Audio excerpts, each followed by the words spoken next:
feels like I've been asleep for years. Oh my goodness, where am I? This isn't my creepy basement. Oh look, a utilidor. Maybe it leads outside.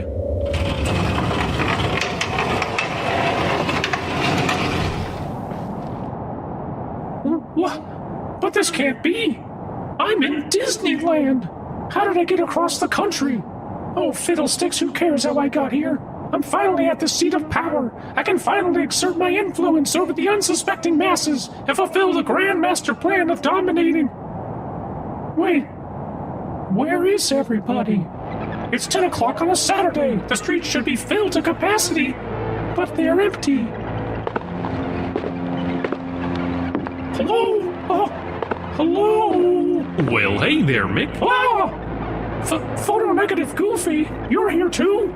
How did you manifest? A bunch of people made yucked-up cartoons of me on the internet.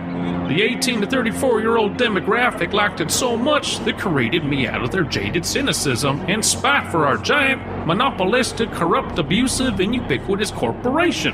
Well, that explains why you have no pants in a giant... never mind. Yuck. But Goofy, what's happened here? Why is the park empty? Is it the end times? Well, I don't rightly know, Mick. I can hear cars outside the park fences, but no one's coming in. Maybe it's all this new construction. Construction? What? But they can't change Disneyland. It was perfect as of insert year of your childhood. Sorry, Mick. Almost everything's changed. Walk with me and I'll show you the carnage. Well, here's Splash Mountain, now being rethemed for the Princess and the Frog. Well, it's different, but not that bad. I never did like that old movie. So a new princess movie isn't a bad move. Too bad it's the last 2D animated princess movie of the past decade. What? Don't tell me we went all CGI. Well, and here's the Tower of Terror. Or should I say, Guardians of the Galaxy, Mission Breakout. What is that? You're talking goop. Marvel Comics movie tie-in, Beak. What? No! Oh, I'm so sorry, Mick. This next part ain't easy to swallow, yuck, either. This is Tomorrowland. Why is everything Star Wars? I thought all we gave them was the one ride. Why is everything a Star Wars gift shop now? Well, they had to move stuff here while they were working on the Star Wars section over in Galaxy's Edge. It has its own land, too? Why is everyone dressed like hobos carrying light sticks? Oh, this can't get any worse. Here's Pirates of the Caribbean. Well, this looks about the same. Maybe there's some hope left. But they added Johnny Depp from the movie tie-in. No! Why is everything a movie tie-in? Aren't there any original ideas left? Hi, Mickey. Photo-negative Donald, what happened to your voice? Yeah, I kinda missed the meme train, and if you aren't filling up Twitter with dink gifs, then you get relegated to some boring 30-year-old white guy on a podcast. I don't know what any of that means. Did you tell him about Kingdom Hearts yet? Shut the fuck up, Donald. He ain't ready for that yuckin' nonsense.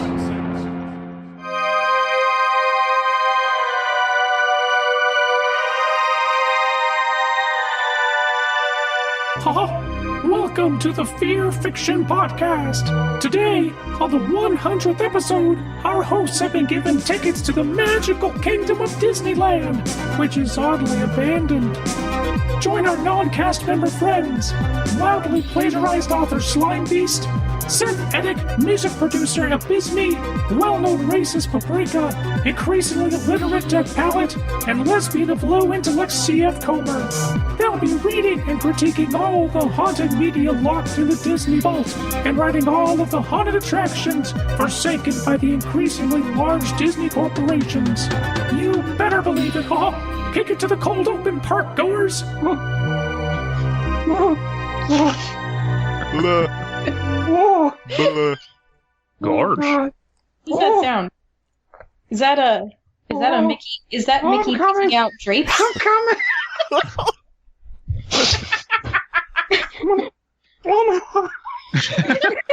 Who wants a Cleveland Steamboat Willie? Oh, mouse come. That's King Mickey. He's been masturbating out on the castle steps all morning. God damn it. All my friends are standing behind me on this lovely couch. Sora, Sora, take out those feet of yours. Come on, let's see them. Fucking kid feet. God damn it. Smell. Okay, we can't use this cold open anymore.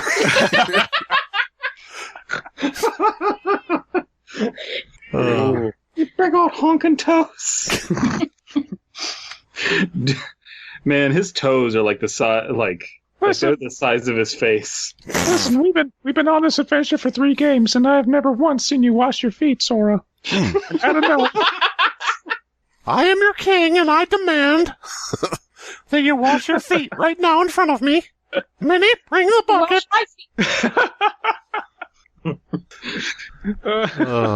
We don't need a brush. I have a tongue.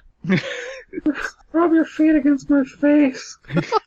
Put your feet in my ears. Come on now. Is this supposed to help me fight the Heartless? Yeah, sure, whatever. Yeah. Oh, right. Heartless. Yes. Kingdom Hearts is in my butthole.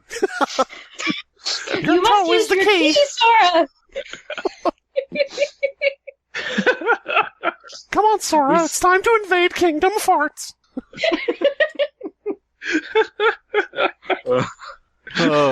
Step on my testicles. Sure. So Mickey Mouse, right? His name is Mickey. No. Yes. No? Well, is he supposed to be, like, Irish? It's actually Mackenzie, but people just call him Mickey for short. Oh. Are you making that up? No. He has a girl's name? Yeah. I really don't want anyone to know. Mackenzie. I don't want anyone to know I'm Irish. I may have blown up a few buses back in the day. He hides his red hair under, like, a cap of black with the ears. Listen, I believe in support in a free Ireland. Damn it. I don't believe in the totalitarian government of Mickey, the do you know how to United speak, Mickey? Fuck no. Dead Palette just sounds like Mickey being interrogated. It's like, Oh God, I don't believe in And so during the years of 2003, you say that you were in a mentor-student relationship with Sora. Yes, I think it's fair to describe that. And during this timeline, were you also having relations with Sora? Oh, no, I don't know how to, who's to say, really? What was actually happening around that time depends on how you defend, I played the fifth. different realities. See, there's this thing called Kingdom Hearts. He was Roxas at the time. Roxas is older, so, you know. How much older? Is it too late to plead the fifth? Where's my lawyer? Here's my lawyer now.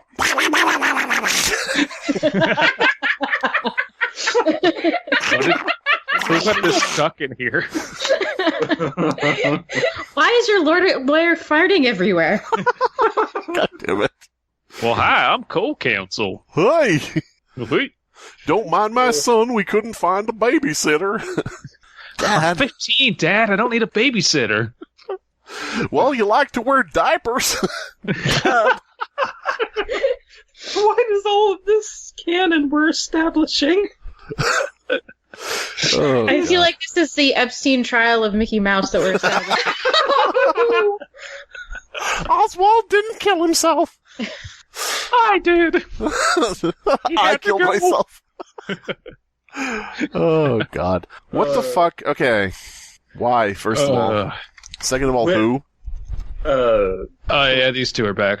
Yeah, we're doing this for our 100 episodes. So enthusiastic. Got some vaginas. Very, very enthusiastic. Mm-hmm. It feels so nice to be here. I like how DP represented that. Like, we went down to Vagina Hut, we picked up a couple $1 vaginas from the bin. Like, Jesus. No, DP. we went to Vagina Island. Oh, that's true. We did go to Vagina Island. That's correct. Yeah, Vagina Island. Yeah, good God. old island.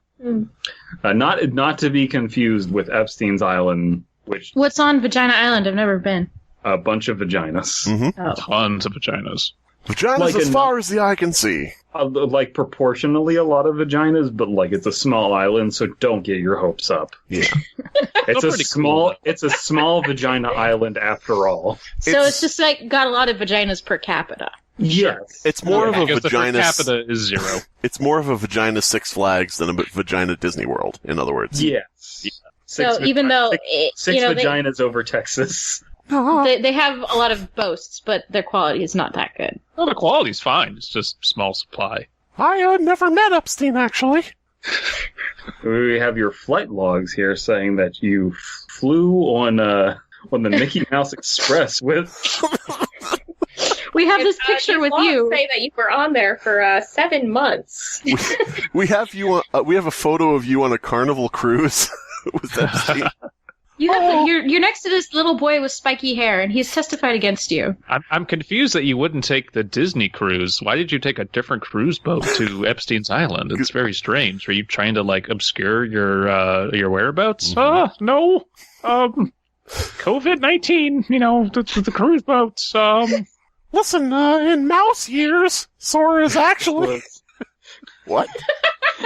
What the fuck? Listen, in Kingdom Hearts, this is all legal. Yeah. Listen, I walked him over to the sign, and it said you must be this tall to ride, and, with the hair. He was tall enough. So... Look at the size of his feet. You think those are kid feet? They're huge. So I he has his hair all slicked back, and he's like, "Oh, this won't work, huh?" And he just gets some hair gel and spikes it all up. Yes. With the gloves on. So, you see, now, if Mickey Mouse used the argument that he didn't sweat, I think I'd believe him. Interesting. Yeah. So anyway, enough about Epstein's Small World Ride. Now, what are we reading? We're reading Disney stories because Disney Happy 100th episode. getting abandoned by Disney. Because they don't get enough attention, do they? Abandoned by Disney. Are you picking that up, metadata? Abandoned by Disney. Can I mention, by the way, this was not my idea? It was not. So yeah, we're reading Abandoned by Disney. We're just reading it 3 times in a row. Yes. Yep. Precisely. We're going to start off with the old Disney home. The old Disney home. Now, I think that actually, probably most of us here have read this before. I have not read it. I have not either. Really? Okay. I would also just like to throw out there, about this story, Defunct Land, abandoned by Disney. Are you picking this up, you two? Fast Pass Facts. Nickelodeon. Retired animatronics. FNAF. Top 10 times Disney and Mickey Mouse did something. Chills. MILFs? Top 10 times Mickey Mouse did Fortnite. Number 1. I like the idea of top 10 times Mickey did something. Number 8, Mickey goes to the refrigerator. Top 10 times. What are you doing, Mickey? Get it together. Old time cartoons pretty much were that. It's like, oh, look at the mouse. He's going to the refrigerator. Oh, he's having a great time. Oh, what's he going to get out of the refrigerator? Oh, he's making himself a sandwich. Man, this is entertainment back in 19 whatever. Here to steal his sandwich. Oh no. Oh no. And now he's smoking a stogie. The hidden origins of Mickey Mouse, all the old cartoons were just really offensive Irish stereotypes. It's just Mickey drinking himself into a hole and beating his wife. Oh, jeez. Yeah, so it turns out Walt Disney wasn't actually anti-Semitic, just really, really hated the Irish. That's right. Mm-hmm. That's okay. That scene where Mickey is beating his wife. Okay. Oh, that's okay. Jesus. I'd like to not be indicted in how racist Paprika is. Paprika can't be racist. Okay, so anyway. I don't have to testify for It goes against my contract. It goes against her religion of being Mexican in origin. Can we get double, recut the entire Disney short film where they're like starving and they have no food, so they go out to kill the cow or whatever? Recut that whole thing, but instead of a bean, it's a single potato, and make them all Irish. Okay? Do it double. No one has ever made that joke before. Or you could just have I don't Mickey think Mouse. anyone has made that joke before. Okay, all right. That's A weird. potato famine joke? A potato famine joke. Specifically recutting an old Disney film to make it an Irish potato famine joke. Yeah, that's pretty Okay. unique. I apologize. These Zoomers and their potato famine humor. What boomers think millennials find funny? What millennials actually find funny? Potato famines. Yeah. No, it could just be Mickey People Mouse used with to a knife. live on potatoes that weren't fried and cut up. Weird. What is this? That does not sound fast or convenient or food. Right? No. What? Start us off, Chelsea. Oh, That's it. I'm just an extension of you, so it's really just going to be you reading. Oh my god, no. No, I had to pull these stories up because I had to type for you because you're a dumb woman who doesn't know how to type. Your keyboard's so far away, Just of get course- longer and I'm arms. so short. Since Brandon was typing for Chelsea, it took 17 tries for him to type in. Oh my god. Okay. All right. Slimebeast would let us read smut. True. I mean, you couldn't So- find any anyway, so. We couldn't find any archive of our own smut to read. I was looking so hard for Sora X Mickey Mouse fanfic, and there was nothing. I want everybody out there to realize that DP and Chelsea could not find porn on the internet. Okay, so let's go here. Very specific. With our porn. powers combined, we can't find anything. We did find some cool tags on Archive of Our Own, like ancient Chinese dildo. I like the idea that, Save that for later. I like the idea that you're sitting there and you're like, there's just no stories about this. Meanwhile, the search bar says Srara Ex Maki. There's nothing. I don't know why.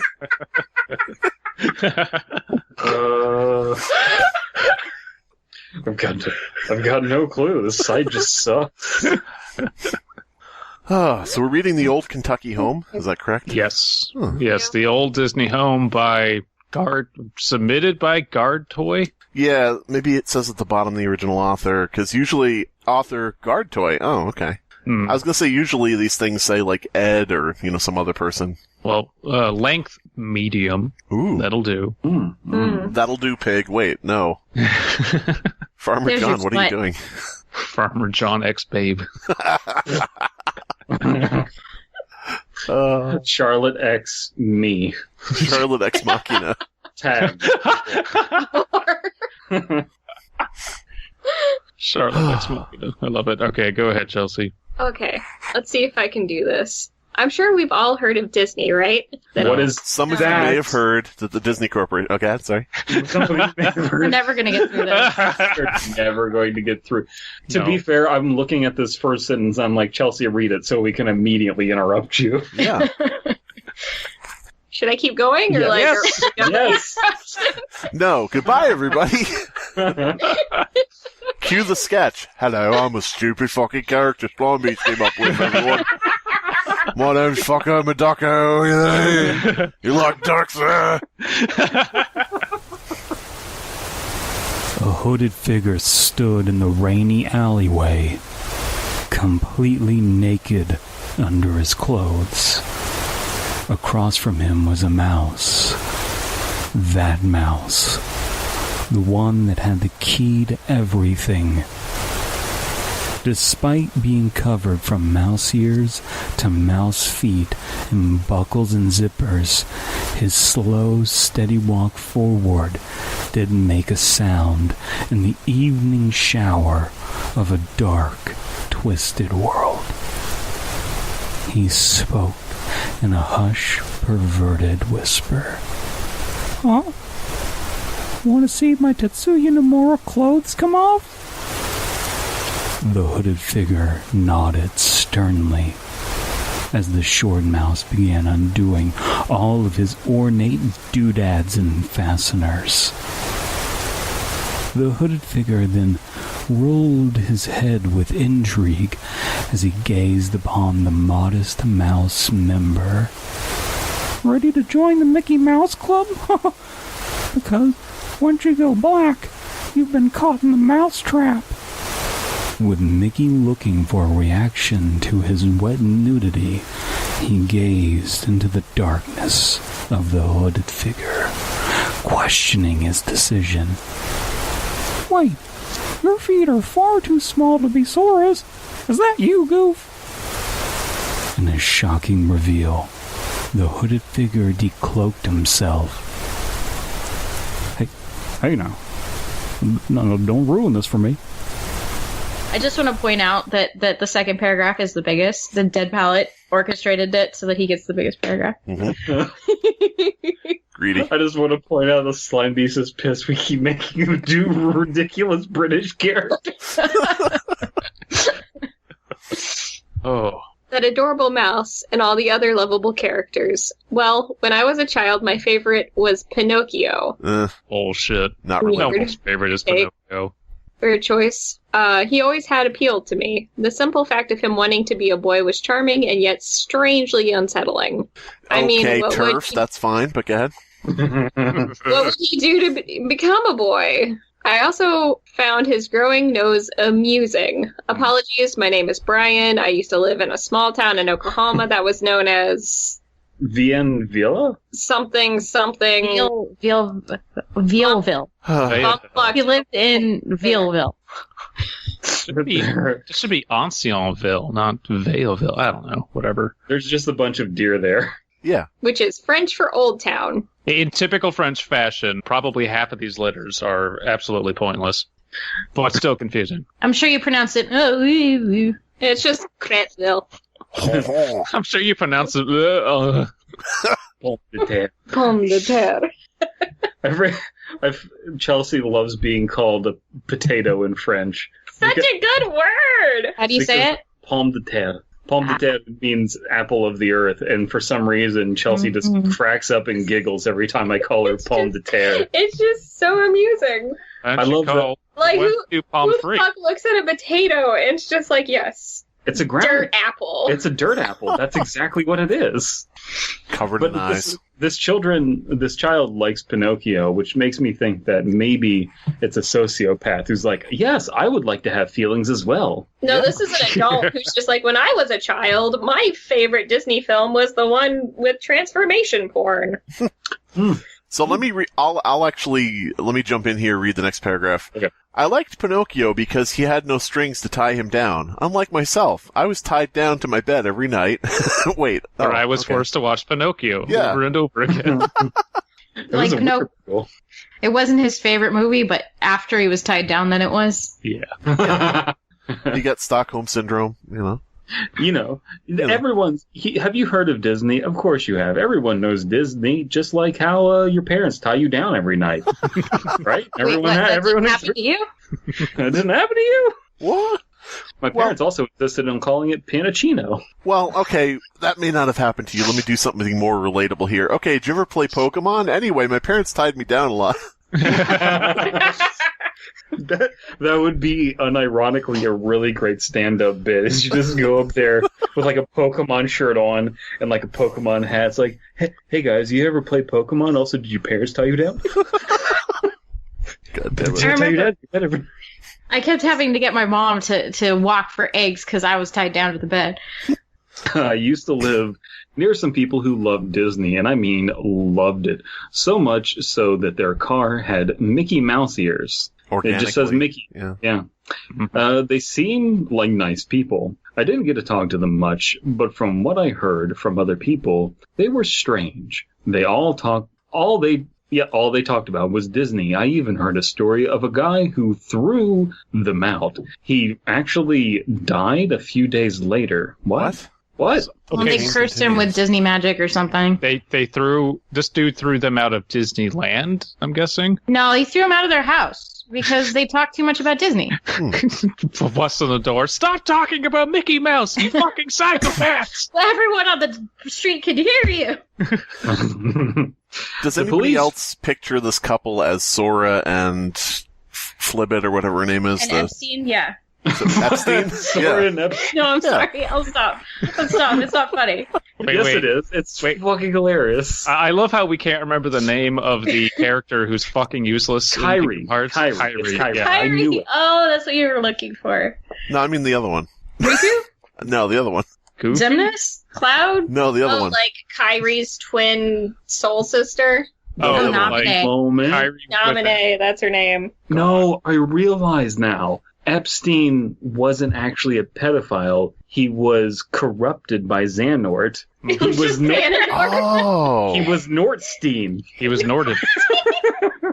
It was just Nortstein. Epstein is the nobody of Steven.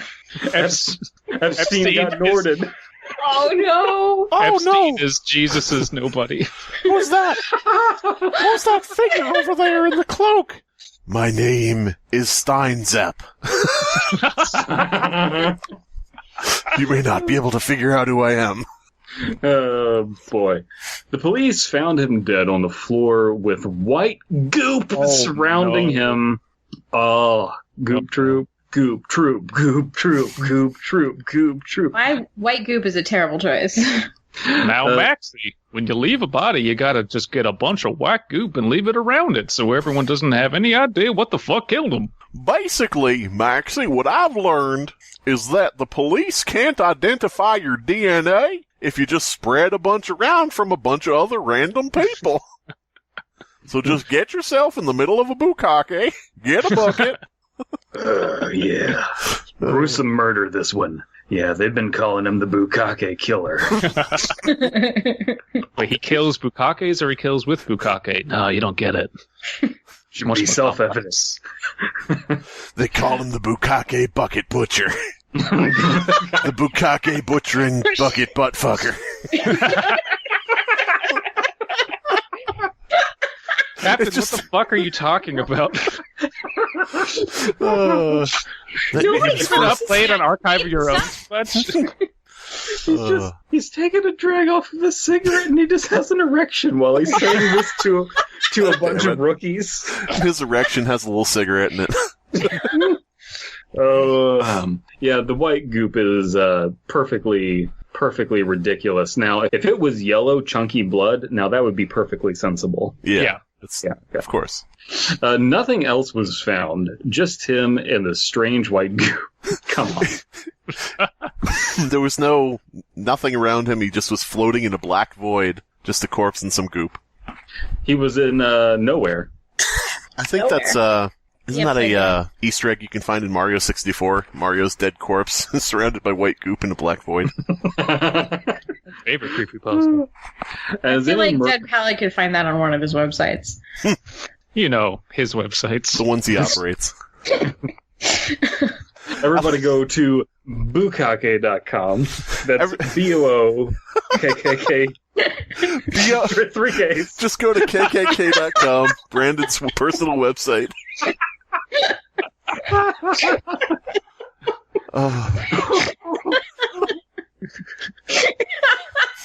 Brandon, deadpalette.com /KKK. Brandon, I thought you registered bukkake.com. I did. BOOKKK. What? Why is somebody referring me to an insurance website? Everybody go to book.com.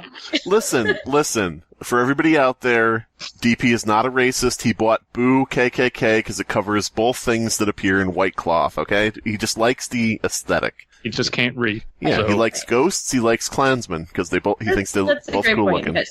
It's a great excuse. And what do you mean when you said that they got what they deserved? To be fair, I'm illiterate, and I have no idea what I was typing. It's just monkeys and typewriters, honestly. God damn it.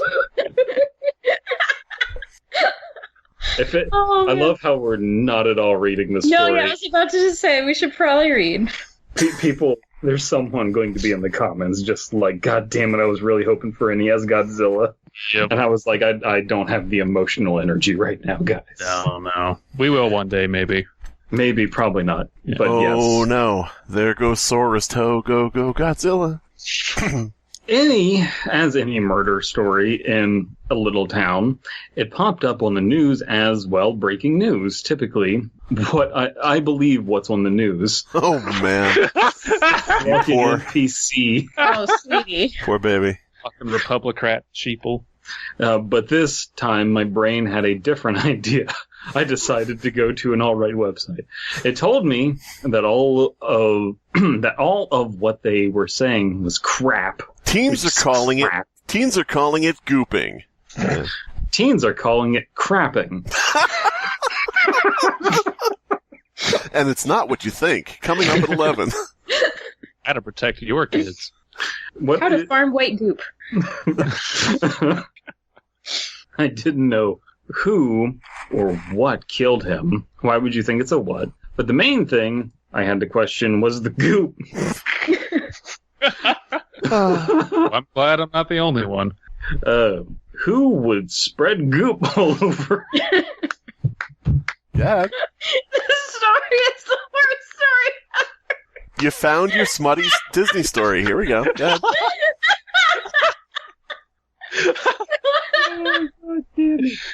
Who would spread goop all over a corpse, and what was it?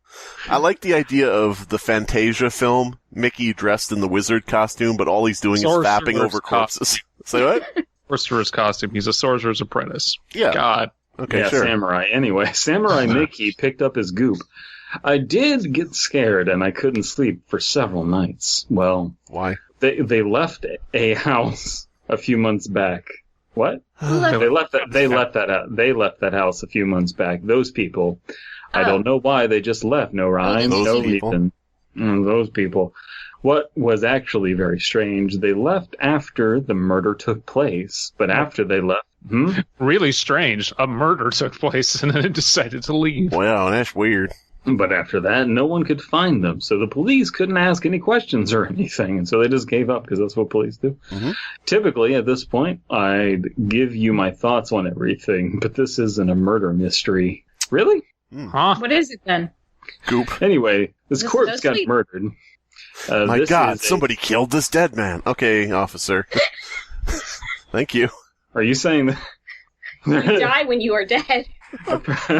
No, a police officer shows up with seeing someone shoot another person, and it's just like, oh my God, who killed this man? It's like, the sidekick is just like, whoa, let's not go assuming murder here. Okay, this man is innocent till proven guilty. Yeah. Who would kill a harmless corpse? I don't understand. This is about a rather strange encounter I had at the time. Nope. Why I went At home. Nope. Sure. At that home. At that home. There was a home over there. That's where it happened. That's the end of that story. But. Why I went there will be explained, so keep reading. This isn't a murder mystery, but it is about a strange encounter I had at that home I just described about having a murder. Okay. Well, I heard that in that house they left a few treasures. One of those being a rather large Pinocchio doll. Of course, one of those being a rather large jug of goop, half empty. Right? Just left all over, just jars of, yeah. Of course, hearing this, my child self sparked up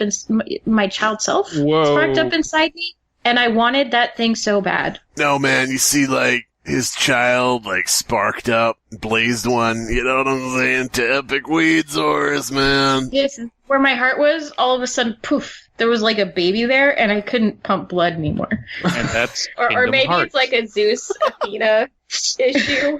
Yeah, he just has a growing in his brain. Yeah. Okay, we're just talking about Death Stranding now, but okay. Oh, yeah. No, you don't understand. This is part of the Kingdom Hearts lore. See, you have your nobody and your somebody, and then you also have your child spark. Yeah. Oh, okay, those are all incorporated. Kingdom Hearts 4, child spark. The child spark is the energy produced when a nobody becomes a somebody. Yeah. Correct. And it becomes yet another separate entity that you have to keep track of. Sure. I thought it would be bad to go in there and steal, but then I heard of two guys that went in there and got items and sold them for some good money. I thought it'd be a bad idea to go in there and steal, but I heard some other two guys do it, so hey, why not? This is kind of hard to read. You just described looting. Yeah. I was like, that's probably illegal, and then I saw other Wait, you people can make doing money off of it? It's probably illegal, but people made money off of illegal. Sign me up.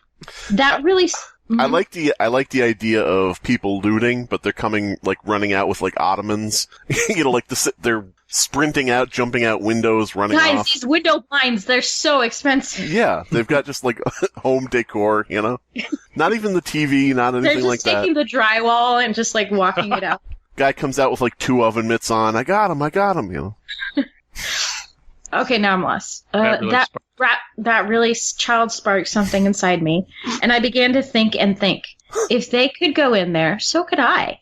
If they could do something illegal, so could Okay, Urban Explorer. Okay. It may seem that I wanted to sell the doll for money, but no.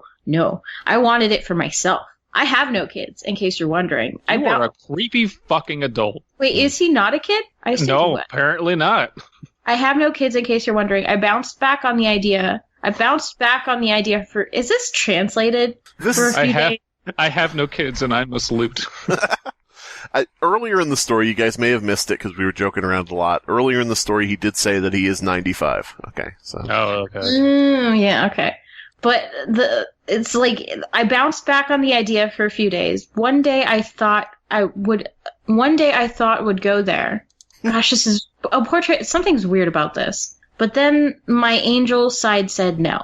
Your angel side says no! Kingdom Hearts is this a bot story? Kingdom Hearts 5, angel side. But after 4 days of haggling with my own mind, I couldn't help it any longer. I felt something wash over me. Cool. Yeah, I felt agreed, and eventually decided to go in there. God, this is Kingdom Hearts. This is like a poor translation or a clever bot story. I think it's just poorly written. I took the next opportunity I got, which happened to be 5 days after I had heard of the other 2 guys. It seemed to all fall in place perfectly. The day after I decide to go there, I get my opportunity. What? The day after I decide to go there, I get my opportunity. The day that he went and took his opportunity, he gets his opportunity. They were all opportunities because no one lives there. Every day is an opportunity. Abysmii. Every day is a winding road. Every day is an opportunity to mug the street down the road. Yeah. Okay, Abysmii, I have to, this story has to hit several beats, okay? It has to say that you know about the Walt Disney Company. It has to have some goop, some strange material. It has to have an abandoned location. It has to have stealing benign. Yeah, it has to have going to steal after you saw some other people already urban explored the location, the abandoned location. It has to have the passage of time and saying, I didn't go there right away. That type of thing. It has to hit these beats for no reason. Was this destiny? Nah, just my mind going on. It was a rather normal day. I didn't seem to have anything special to do, so I saw the opportunity and took it while I had the chance. This is a lot of bizarre mundanity again. My days seem to stay on a schedule, but that's another story. What? What was the point of that sentence? What is the point of this paragraph? I brought 3 things: a bag, a camera, and my Mickey Mouse flashlight. No, it's just a flashlight. But they're all separate. Nothing's in the bag. The bag's over his head. Well, what's in the bag? Well, nothing. Nothing. It's for the goop. I mean, the Pinocchio statue. I knew it would be dark. This is exactly how a sociopath would describe things, though. Like it is like classic. Protag is fucking weird. I knew it would be dark, so I got the flashlight. The bag was for whatever I would take needed to be stored somewhere. And the camera was so I could show my friends that I committed a crime so they wouldn't think I was a lying rat. After I got it all ready, well, I was ready to go on this little adventure. I broke into a house and stole something. No way that's true, you liar. What? I'm really starting to think that maybe Paprika is right, because the term lying rat is an English expression, like it is in our common parlance, but no one ever says oh, you're a lying rat. Yes. So maybe it is translated. Really, the scariest part of the story is just our protag's mental cycles. Menstrual cycles? Brian, yeah, sure. Really? Yeah. I love, hey, I was about to, rob this abandoned house. But anyway, I do have a schedule outside of that. Anyway, back to me robbing this house. It's like when you look up a recipe and then you get like a whole novel of, here's what me and my children did this summer. Oh my god, I hate that so much. All right, so what we know about this person is they don't have a child and they're on a schedule. So there we go. And what we know about everyone else is that they don't bake. Yeah. Well, the rest of us are men. Yeah, men don't bake. There aren't, like, shows with famous men who bake on them. Those are actors. Yep. They're all actors. Yeah. Okay. You can't Wake up. expect men to live up to that sort of expectation. Okay. Come on. When are we going to stop men from taking all of women's jobs on baking shows? You know, that's the real issue. It's not just... Then it came. Oh my god! Can we get? No, can we legitimately get that? Like, push that on Twitter as like, listen, it's really problematic how many men there are on the Food Network. I still want to know why there are no female cereal mascots. Anyway, then it came. The night was upon me.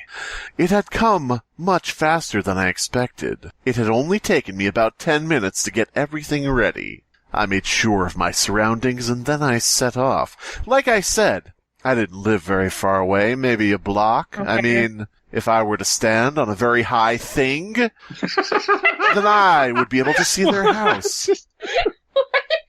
Listen. What? Listen.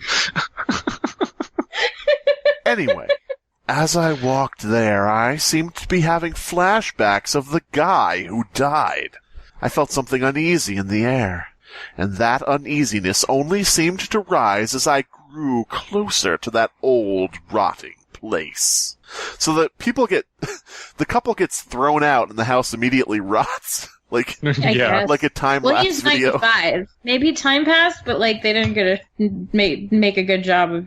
I want to point out that when I read the title, The Old Disney Home, I thought maybe it was going to be about a Disney-owned, like, old person's home. That'd be cool. I thought it was going to be like an old home in Toontown. Yeah, this is not what I expected. Just saying.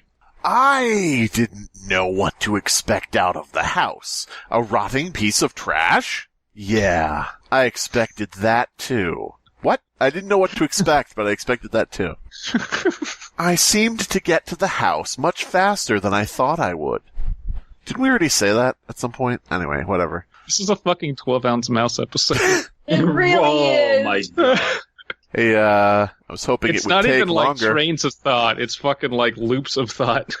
I was hoping it would take longer. I didn't know if I would be able to do it.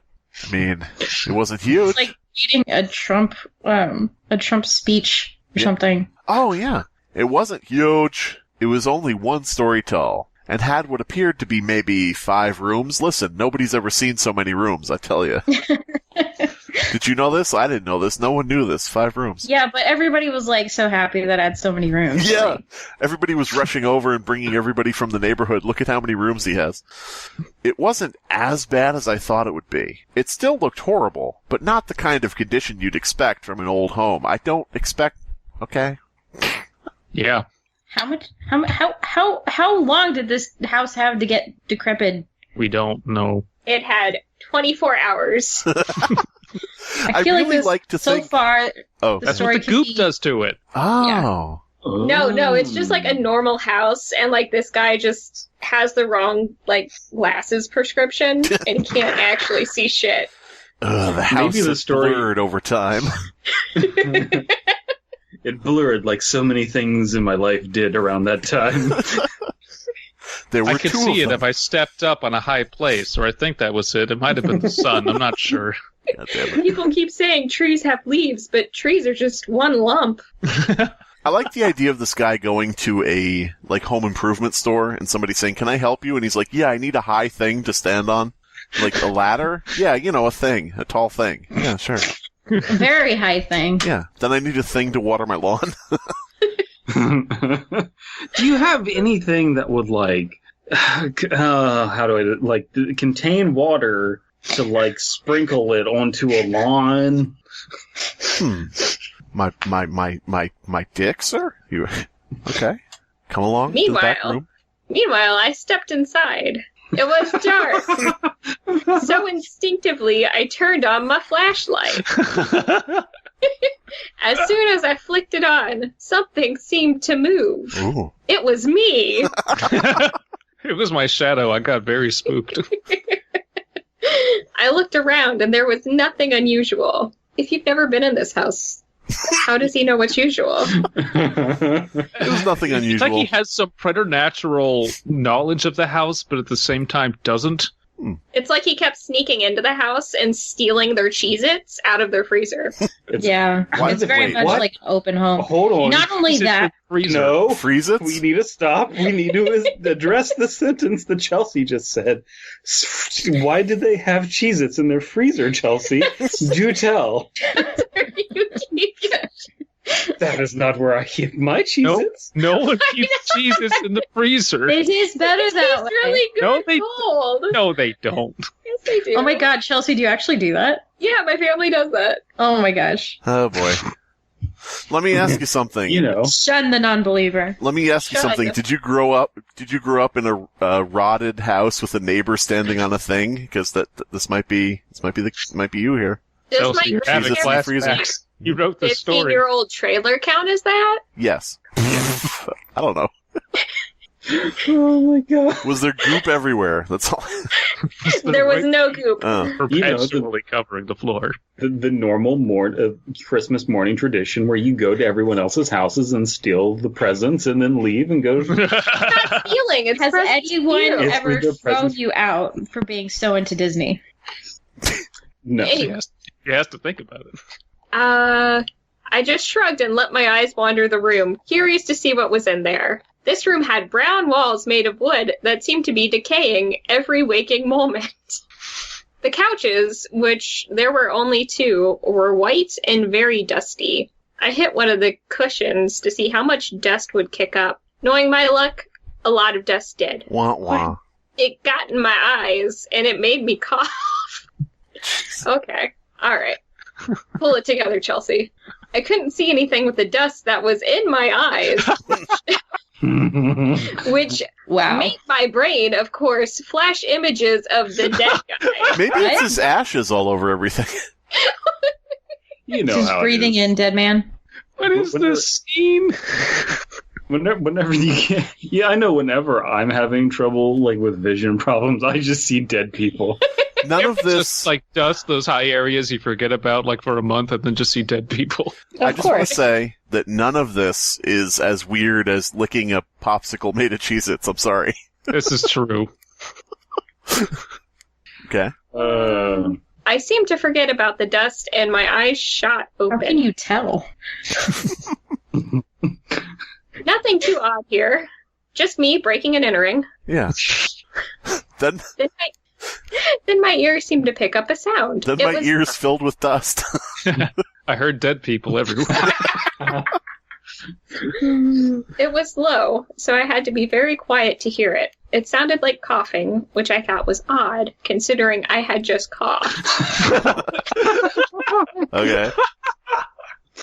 The rest of the room wasn't too much to speak of, with the exceptions of the items within the room itself. There was nothing of note except all of the notable things, and I heard coughing. Yeah. I don't know where it was coming from. I also felt the sensation of coughing escape from my... Listen, I had just coughed, so the other cough may have been a mirror somewhere, you know? Makes sense. It was his somebody. My It was fuck- the child inside his heart. Yeah. My fucking cheek muscles hurt from laughing so much. Maybe the kid from Sixth Sense, maybe he just had dust in his eyes. The entire time, that's the real twist. Yeah. He Bruce just Willis knew- was just like a oddly shaped piece of dust on his retina. See, what M. Night Shyamalan actually wanted to do, he wanted to have an after-credits scene where they take the boy to a eye-rinsing fountain and just rinse out his eyeballs, and he's like, okay, that clears everything up for me. Yeah. And then he sees vampires I can everywhere. see clearly now. Dust is I gone. can see I can see clearly now. The dust is gone. The items were very odd. They were the normal things. Wait a minute, I just realized. Do This you is remember Bruce Willis's name in Sixth Sense? No. This actually might be true. You don't remember his name? Does that nobody else? Abysmii? No. Wow. White Goop Man? Wow. His Wasn't name. he just Bruce Willis? Bruce Willis's name in The Sixth Sense was Dust Bunny Eyeball. Maybe it's connected. That's just a theory. Yeah. Things were very odd, but they're also very normal. Mickey Mouse, Donald Duck, Goofy, the whole gang. They're just Sora. Gosh. But there was a certain thing that I saw that made me really want to run. It was a shelf. But on the shelf were some heads. Not human heads, no. Disney heads. Goofy, Mickey, and Donald. So Interesting. Goofy, Mickey, and Donald themselves are there, just like, oh, hey. And then, like, their heads are there as well. Like in Futurama, like the just heads are sitting there talking to you. I can't. Yeah. I can't think of any other fictional account where there are Disney heads that come into play. There was chunky blood falling out of each of them. Yellow and color. There were skulls in them too. They were cackling madly. It was very unsettling. Not enough to make me vomit, but still my stomach began to feel uneasy. There seemed to be some sort of white substance dripping from them. Then he popped into my head, the dead man. He won't leave me alone. Goddamn dust. He had been found with white goop around him. Oh, That's yeah. I remember that. Lurched. Okay, you might have forgot, guys, with how long the story is. So these heads are flashlights. Yeah. Yeah. Yeah. I said it. Giving them the old Dahmer treatment. Felt lights? Felt lights? Yeah. Felt lights? They're Felt. Magic Kingdom lights. Magic Kingdom lights. My brain was... I love that back in the 1920s is like, come on down, we have lights. And that's like an amusement park. They're bright. Different colors. That was the World's Fair, man. The lights go on. The lights go off. They go on again. Psh, well, not that one, but... We've got extras, so it's all right. Well, I don't know. There's nothing impressive about that, sir. There's the light out there. There's it's no, that's the sun. We have artificial light produced by electricity. We also have waffle cones. Yeah, waffle cones. What else did they invent then? Left-handed scissors? Like, what else were they working on at that time? The murder house. Huh? The murder house. Murder house. Murder was big. Yeah. Really efficient way to murder people without knowing them. My brain was basically yelling at me to leave, but for whatever reason, I wanted to go on to the murder house. I swear I saw one of those eyes move. Maybe it was... This is being described to me almost like an episode, like a really bad episode of Are You Afraid of the Dark? I saw one of the eyes move. Just one. But yeah. For submission to the Midnight Society. The dead white people. Goop.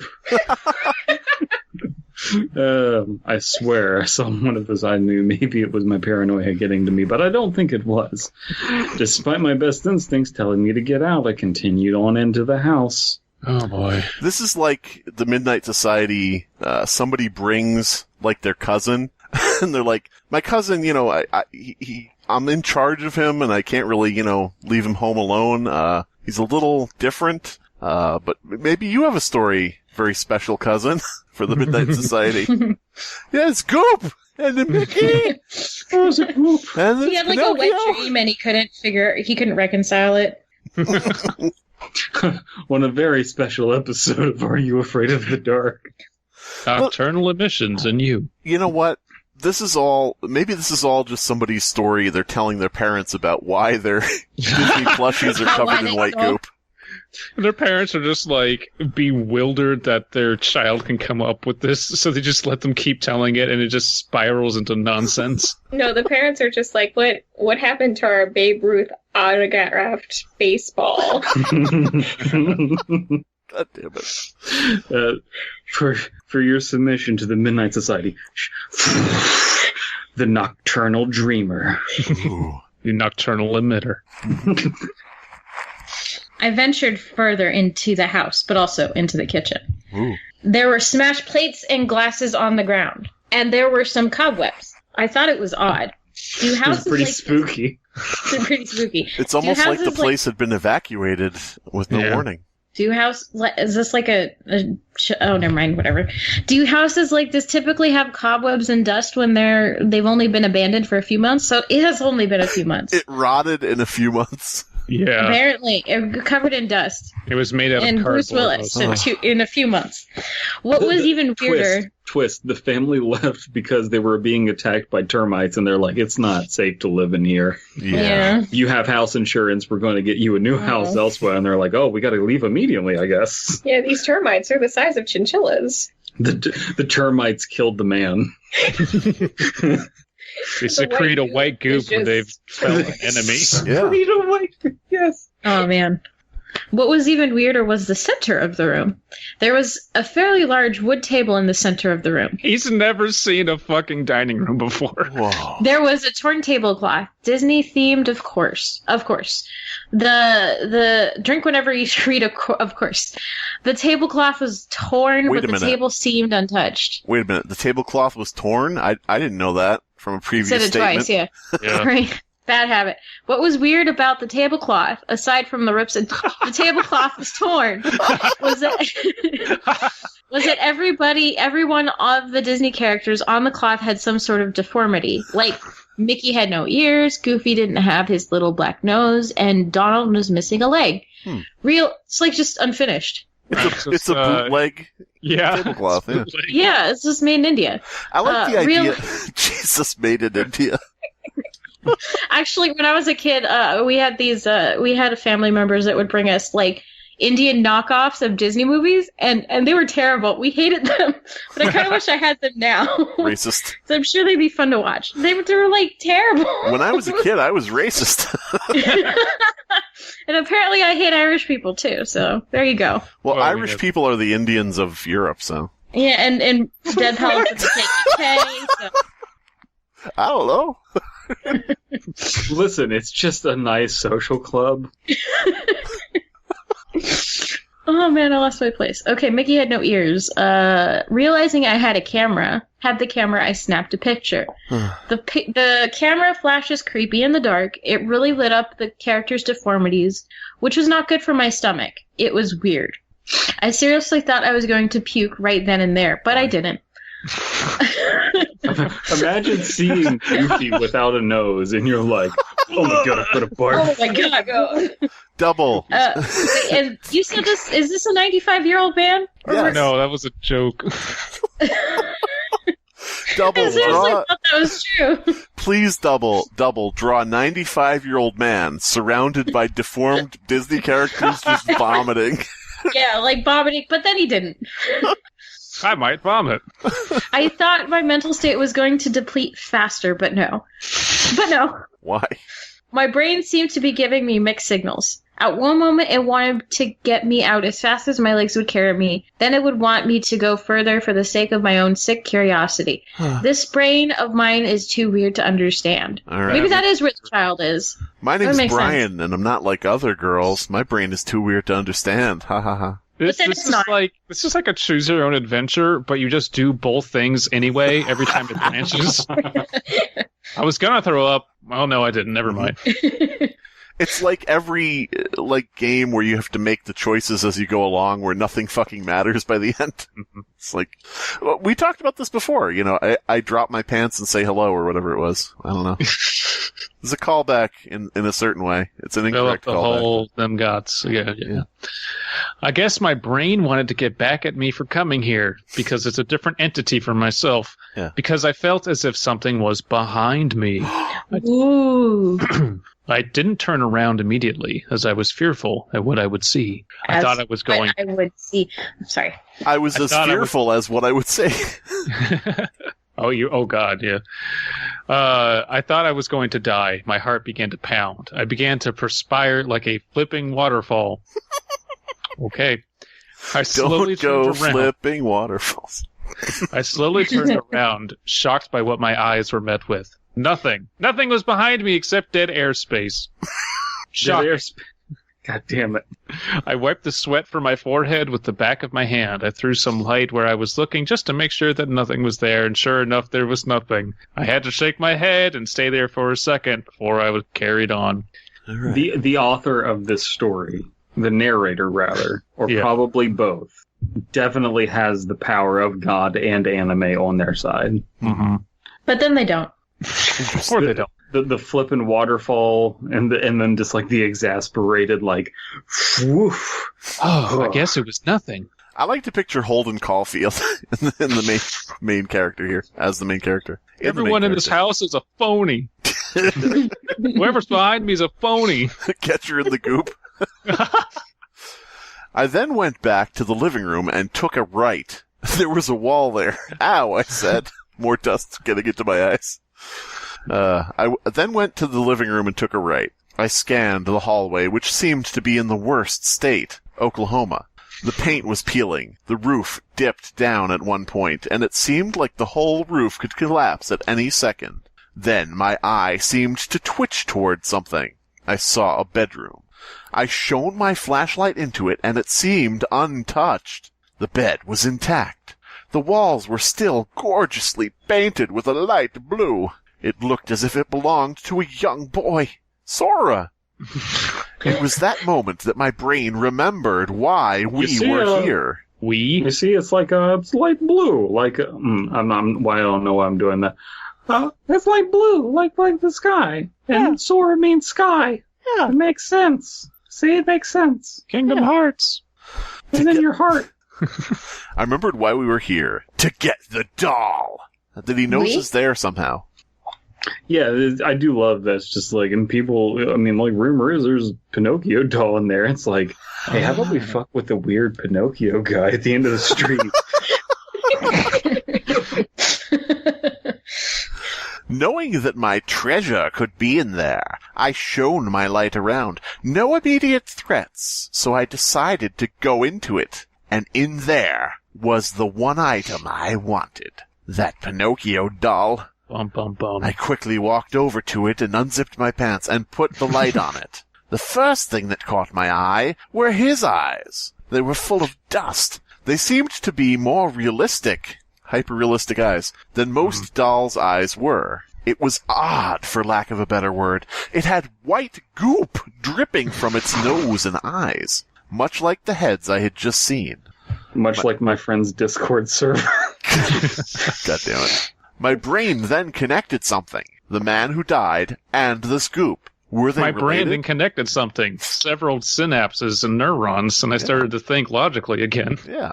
What the fuck am I doing here?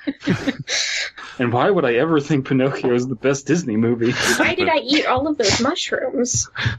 The man who died and the scoop. Were they related somehow? First the man, then the heads, and now this? It wasn't blood, that's for sure. What was this foreign substance? I love how the author is just like, hey, are you piecing together the mystery? It's like, no. This isn't a murder mystery, but continue on with this murder mystery. Figure out the murder mystery out. Yeah, I'm waiting for him to taste it. I decided to be stupid, though, and put some on my finger. Do it. I lifted it to my nose and smelled it. It was awful. My nose wrinkled up and my eyes watered, washing out the dust. It smelled like sewage. What in the world would have gotten into this doll to make it smell like that? God damn it. Nothing like... You know what really would do Pinocchio some good, really help keep him together, is a little hot glue. I didn't want to be here any longer. I'd had enough of this. I just wanted to get the doll and go home. Why would you still want it? Why? Yeah, no, seriously. If it's covered in sewage. Yeah. I decided that I would clean it at home when I gave it a little bath in its little swim trunks that I had purchased. I gathered it up and put it into the bag. It was a little heavier than I imagined, but nothing I couldn't handle. Yeah, so I got him some shorts that had a bunch of buckles on them. Maybe it's just Nomura-san. God damn it. Maybe. Nobody knows what that is. Anyway. No, it's the director for Kingdom Hearts. He's just like, I got my little Pinocchio toy finally. What was that one interview with him? Oh, there was something entertaining about him. Yeah, like him running into an elevator with someone. Yeah, He just ran into an elevator with an upper management at Square Enix and was just like, one day I will make a video game with Donald Duck and Goofy and Final Fantasy characters, and nothing is going to stop me. And they're like, that man is crazy. And then he went on to actually do it. He was crazy. He started but he did do vomiting it. white goop, but yeah. I had what I had came for. The doll. My spirit seemed to lighten a little bit. I walked out of the bedroom. I thought that this is all crazy paranoia stuff would stop. Until, that is, I saw one of the heads twitch. Wait, what? I saw one of the heads twitch. Hey, what is up, Twitch? What is up, he's everybody? Italian. Oh, yeah. That was my first thought. Wait, What did you... is this? Wait. Let's back up. Did you say, oh no, he's Italian? I said, he's Italian. Look Oh, out. okay.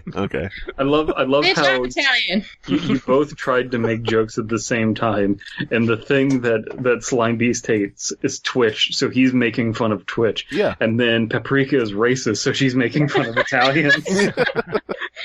And your competing hates canceled each other out. What if Twitch was Italian? What? Why was this head twitching? I had to stop and just stare, and the head seemed to be fine with that. It kept on twitching, getting more and more violent, more of that white goop coming out of it. Mm-hmm. It went all over the room. Hey, want to see my head Some of remain it off? hit me in the face. And of course, I repulsed back. What the hell is happening? I had finally snapped. You have to say it right. I had finally snapped. I couldn't take this anymore. You're not doing an Italian, you're doing a Southern Belle. I know, it's like Leonardo, okay. how can you come back from America? I can't take it anymore, Mama. I go to the house to get the Pinocchio doll, and then I get the white goop all over my face, and it don't stop, and I run away. I mean, was Geppetto Italian? Makes sense. Yes, And then my child Spark, he went away. my child Spock died that day. Now I can never go back to Kingdom Hearts. I like the idea of, instead of Sora, everything in Kingdom Hearts relies on this guy in like a tank top from like New York City, or maybe Jersey, who's got like slicked back hair and everything, and he's like, I'll see what I can do about it. Yeah, you guys, nobodies. I'll tell you what. They're gonna be nobodies in a minute. Yeah, I don't got no nobody. I'm a somebody. I do want to. Super Mario Brothers. Oh God. I just want to point out to everybody that we have in this story white goop from a Disney figurine head spraying our protag in the face. Just that is a thing that we didn't make up. Is that like is a real. reference to something? No, that's what's happening in the story. Yeah, but you're saying that like it's supposed to be a callback to something. I'll tell you when you're It's a old. callback to the story. Wait a minute. It's a callback to Kingdom Hearts 3. Oh, okay, all right. Did you? No one's going to call me on that because no one played it. I mean, it was so heavily anticipated, but they had fucked the story up so badly by that point. When 15 years passed and you're like, I barely remember anything about it. Whatever. Yeah, right? Didn't Disney recently purchase Bukake.com? Probably. Does that make Piper Perry a Disney princess?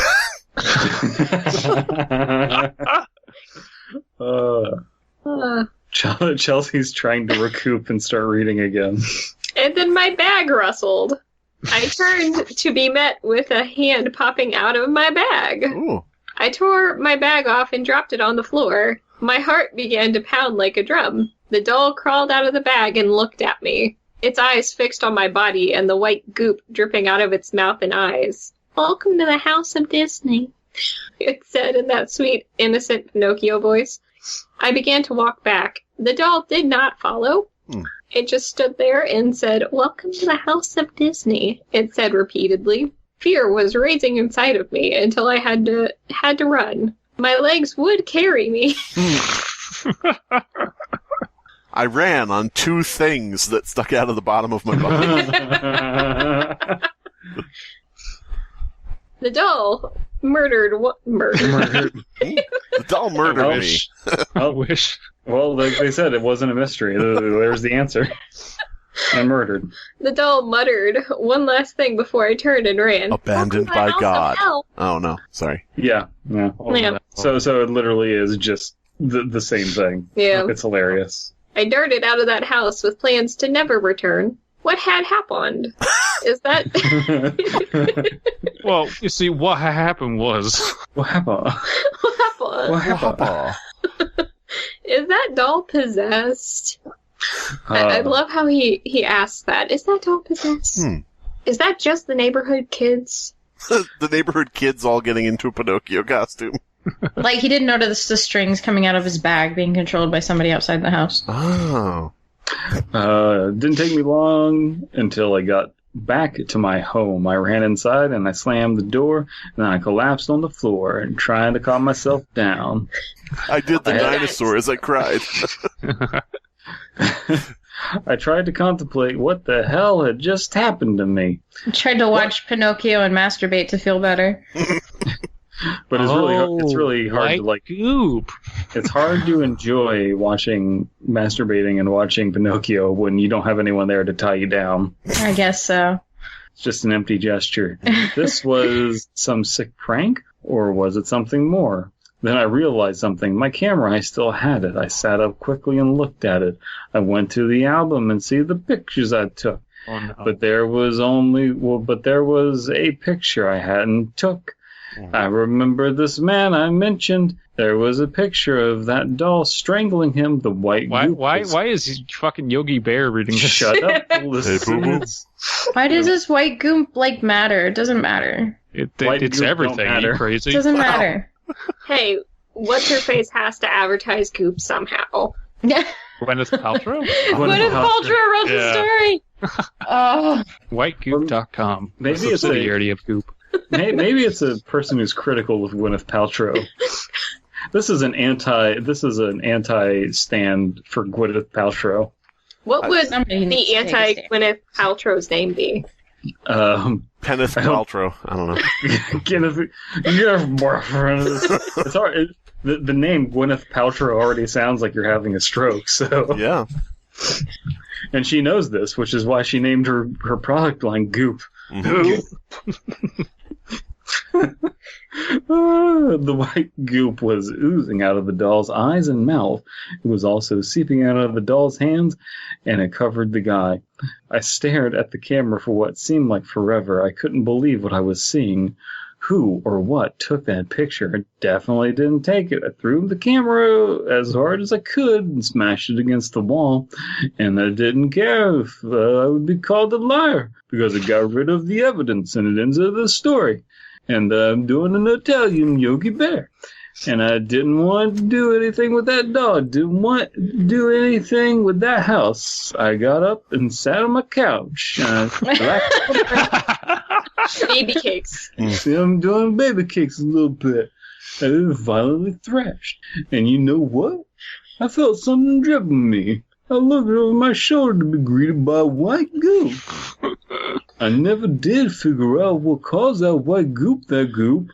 But I remember how I used to live there. Yeah, that's the reason why I moved. I was scared. I had to flee. I fled fast. And now I sit in this house typing this, realizing that they might have moved. It's just baby cakes. Jesus Christ.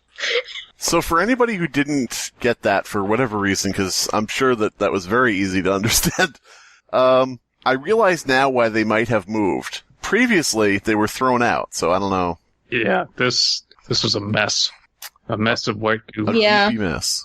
This is like you know what it was? I bet you this is like a person who wrote a story and then didn't like it. So then they rewrote it, and then they tried to copy-paste the original story into it to finish it off. Are you sure the original story wasn't abandoned by Disney?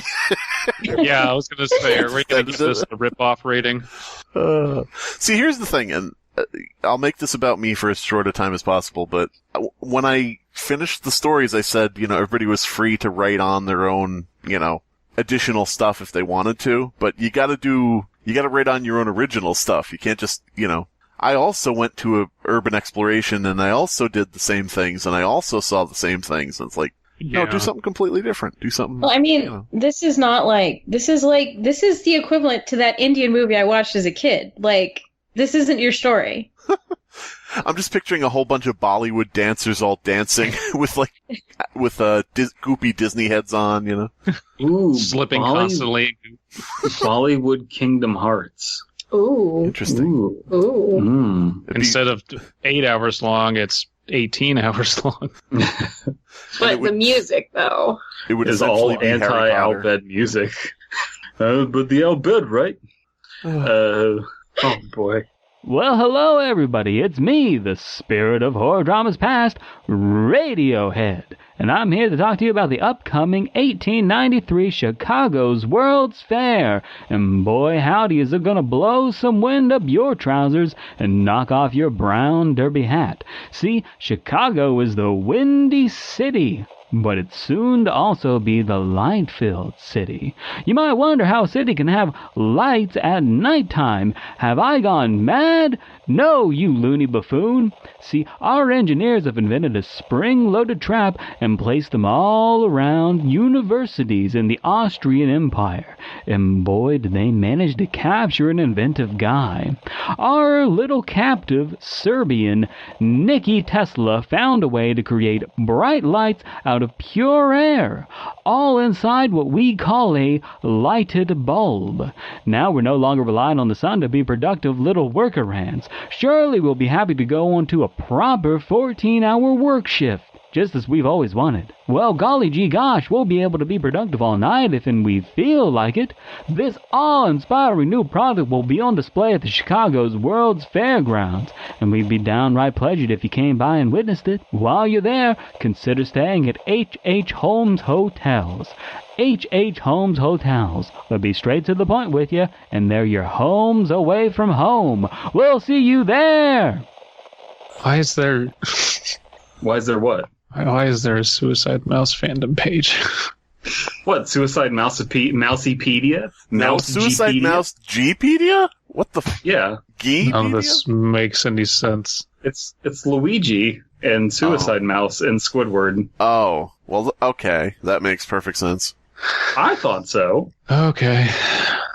So for anybody... all people who are suicidal, I guess. For anybody listening to this, it's suicide-mouse geepedia.fandom.com.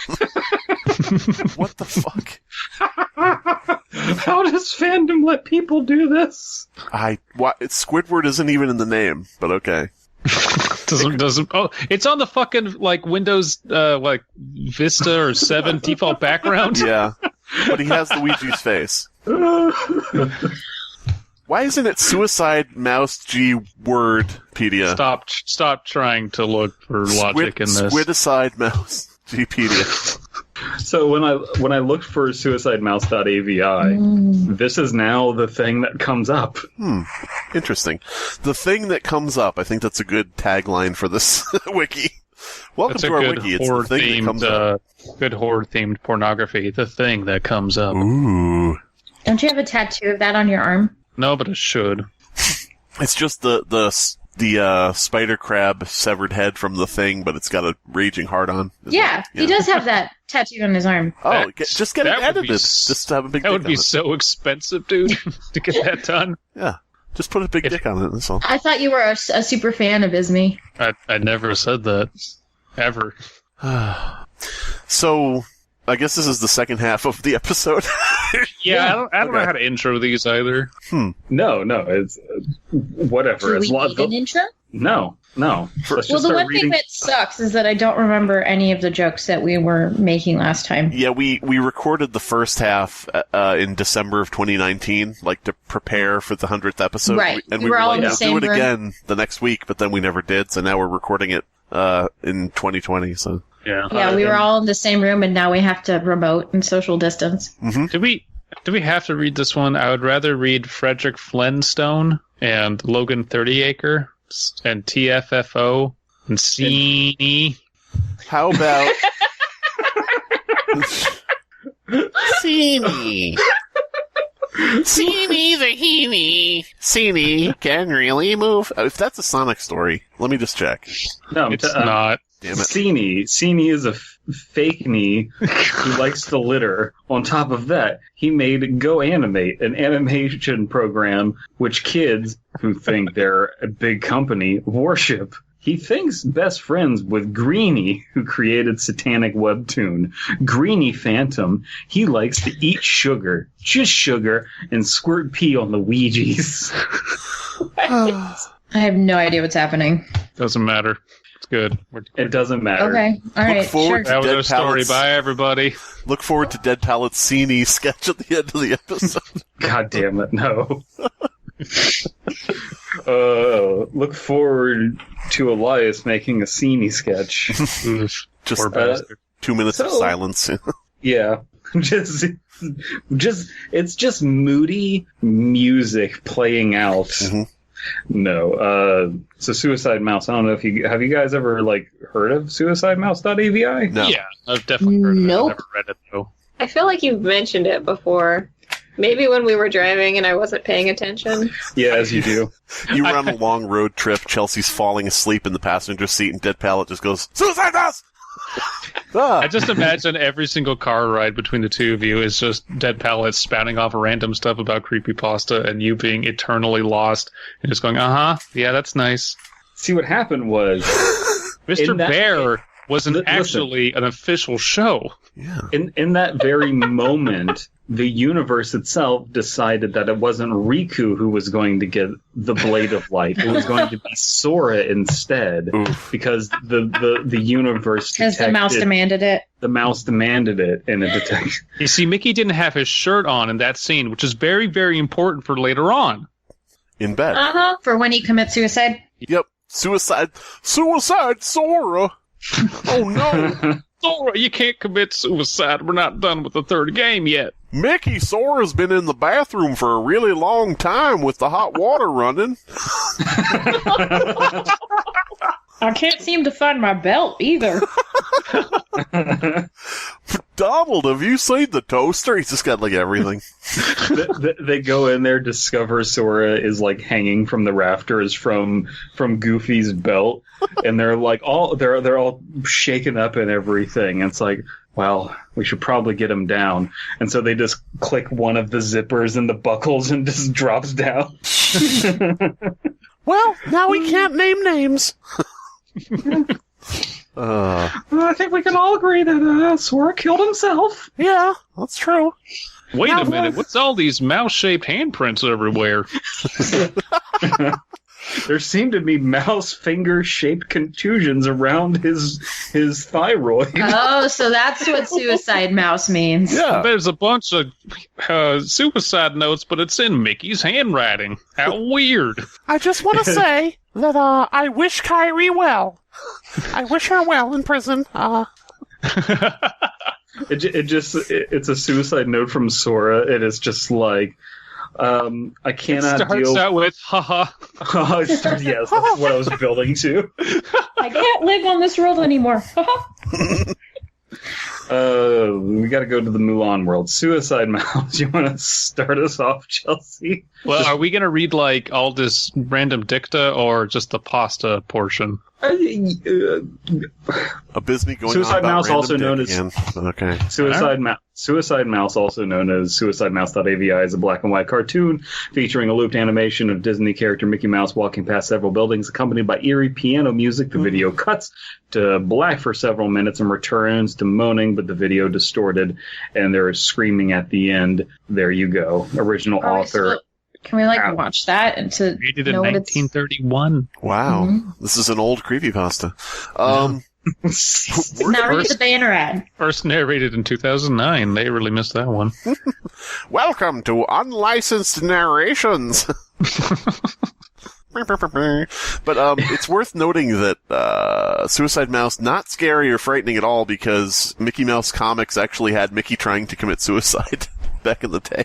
Damn. Yeah, I think that's the origin of this. Yeah. The author of the story is apparently Alexander Culafi. Sounds a little Arabic. Culafi. That sounds like one of those personas of the Warehouse 13 people from fucking Kingdom Light. That was the worst low-effort fucking Kingdom Hearts joke you've made. Xehanort, who is that? My name is Alexander Culafi. See, Xehanort isn't actually Xehanort. The true Xehanort is Alexander Culafi, who is, possessed by Xehanort in his 60s. He got Norded. Who the hell is that? Well, that's Alexander Culafi. He wrote Suicide Mouse. Damn it. 1931. Donald, what do you think? There. Okay. There you go. Whenever you only do one of Donald, us- I can't tell which end he's talking at. You're the only one who can do a Donald impression, so you have to pick up the slack for the rest of us. Oh. My name is Donald. Help me. That sounded like a squid. Oh, that's so unfortunate. Donald also committed suicide. He jumped off a building. Wait a minute. Everyone who flew on Mickey Mouse's private plane is just ending up dead. Oh, shit. Welcome to the Island of Wonder. Welcome to my personal island, Discovery Island. We will not let Chelsea read this. Never. Hopefully no one will ever discover what happened here. Okay, anyway. Okay. You first see Mickey Mouse walking down the street feeling depressed. He keeps walking. Then the piano banging turns into static music. The scene soon fades away. Then Mickey Mouse is walking in a different position. Then the scene fades away again, and Mickey's eyes fall off. And then the scene fades again. Then the buildings get blurry. Then it blacks out for a while. We soon see Mickey's blank face, and then a close-up of it. And then we see the blank face for several times. I'm very For several confused. times. For a several times. For several times. I like Wait, the idea. So you see stuff, and then it fades away, Yeah. but it doesn't come back.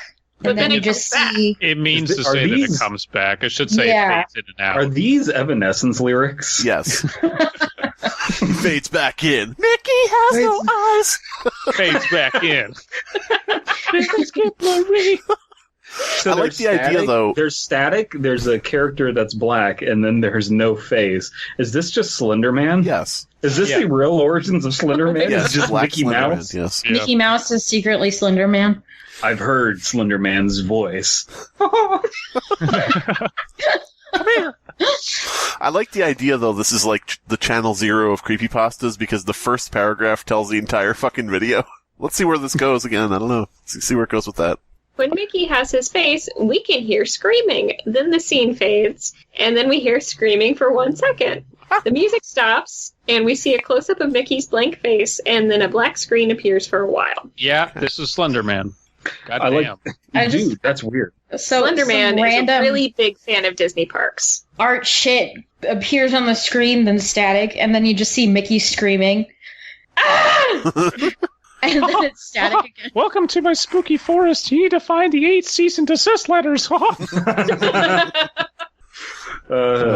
So a bunch of weird shit happens on a screen. Okay, fine. No.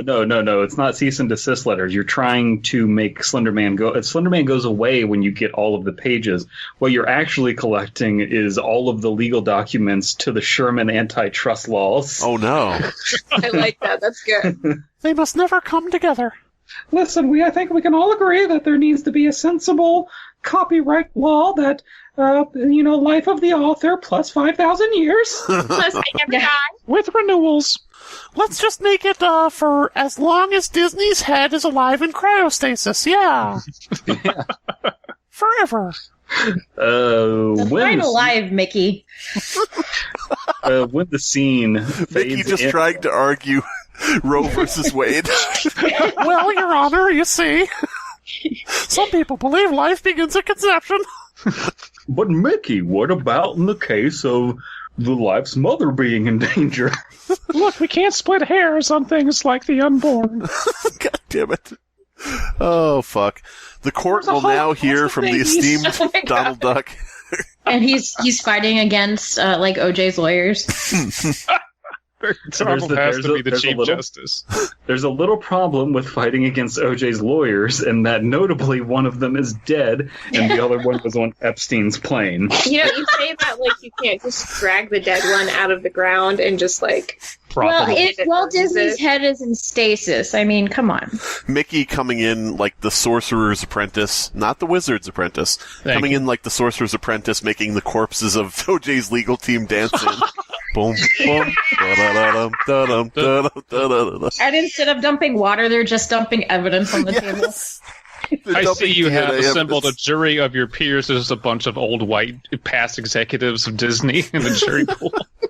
I like the idea of Weekend at Bernieing with Cochran, because it's just like, are you dead, sir? It's like, that's ridiculous. I have never heard anything more ridiculous in my life. No, you got to do it in like a Mickey Mouse impersonating Cochran. Oh, that's ridiculous. If the glove don't fit, you must quit. Yeah, sure. You can see that the body is gesticulating, therefore I'm clearly alive.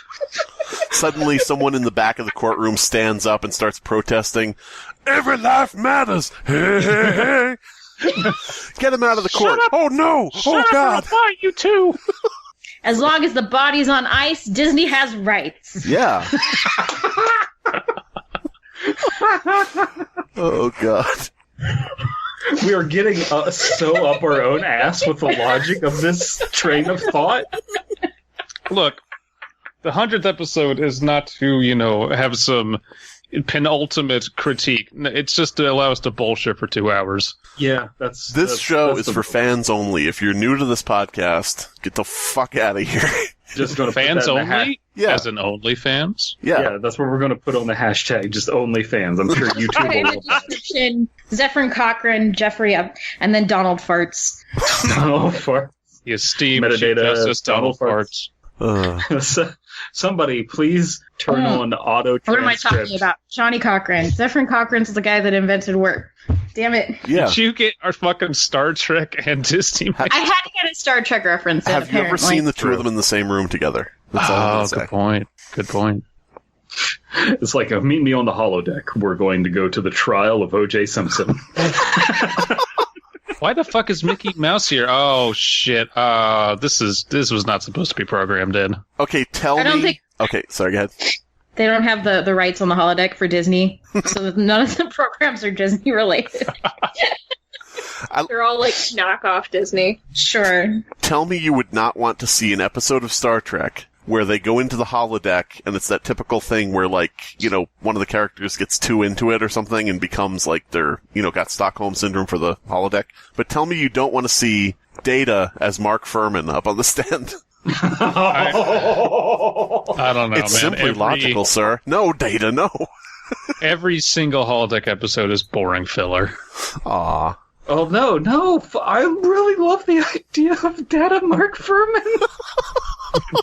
For anybody in this audience who's under the age of 30, Mark Furman was a cop who testified in the O.J. Simpson case and was pulled apart because of his racist statements.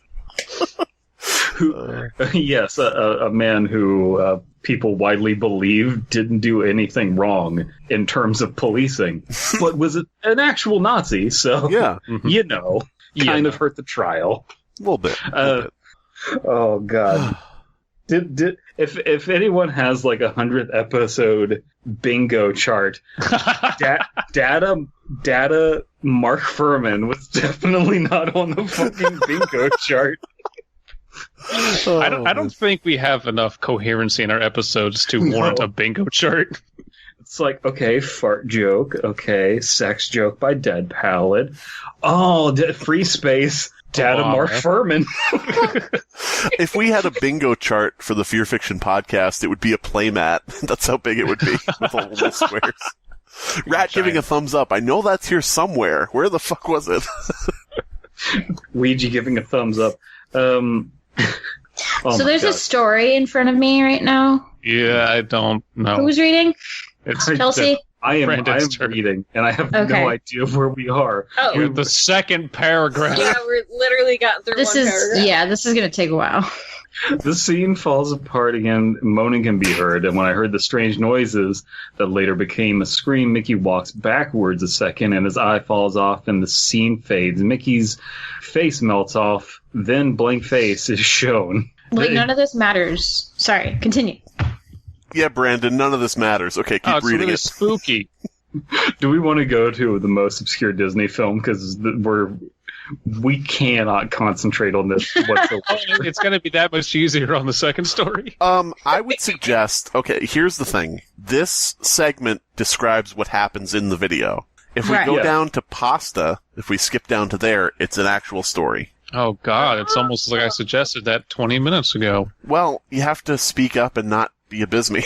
That explains the labeling. Sorry, I was just critiquing the plot because, like, this is all just random events. And you realize it is not the plot. But it says plot in the original, and it's just weird shit happening on screen. I would say that we've lost the plot, considering we were discussing Data Mark Furman. So, do any of you remember those Mickey Mouse cartoons from the 30s? No. Yes, fellow greatest generation. Okay, let's see. If you were born in the 30s... I gotta go tighten my belt loop.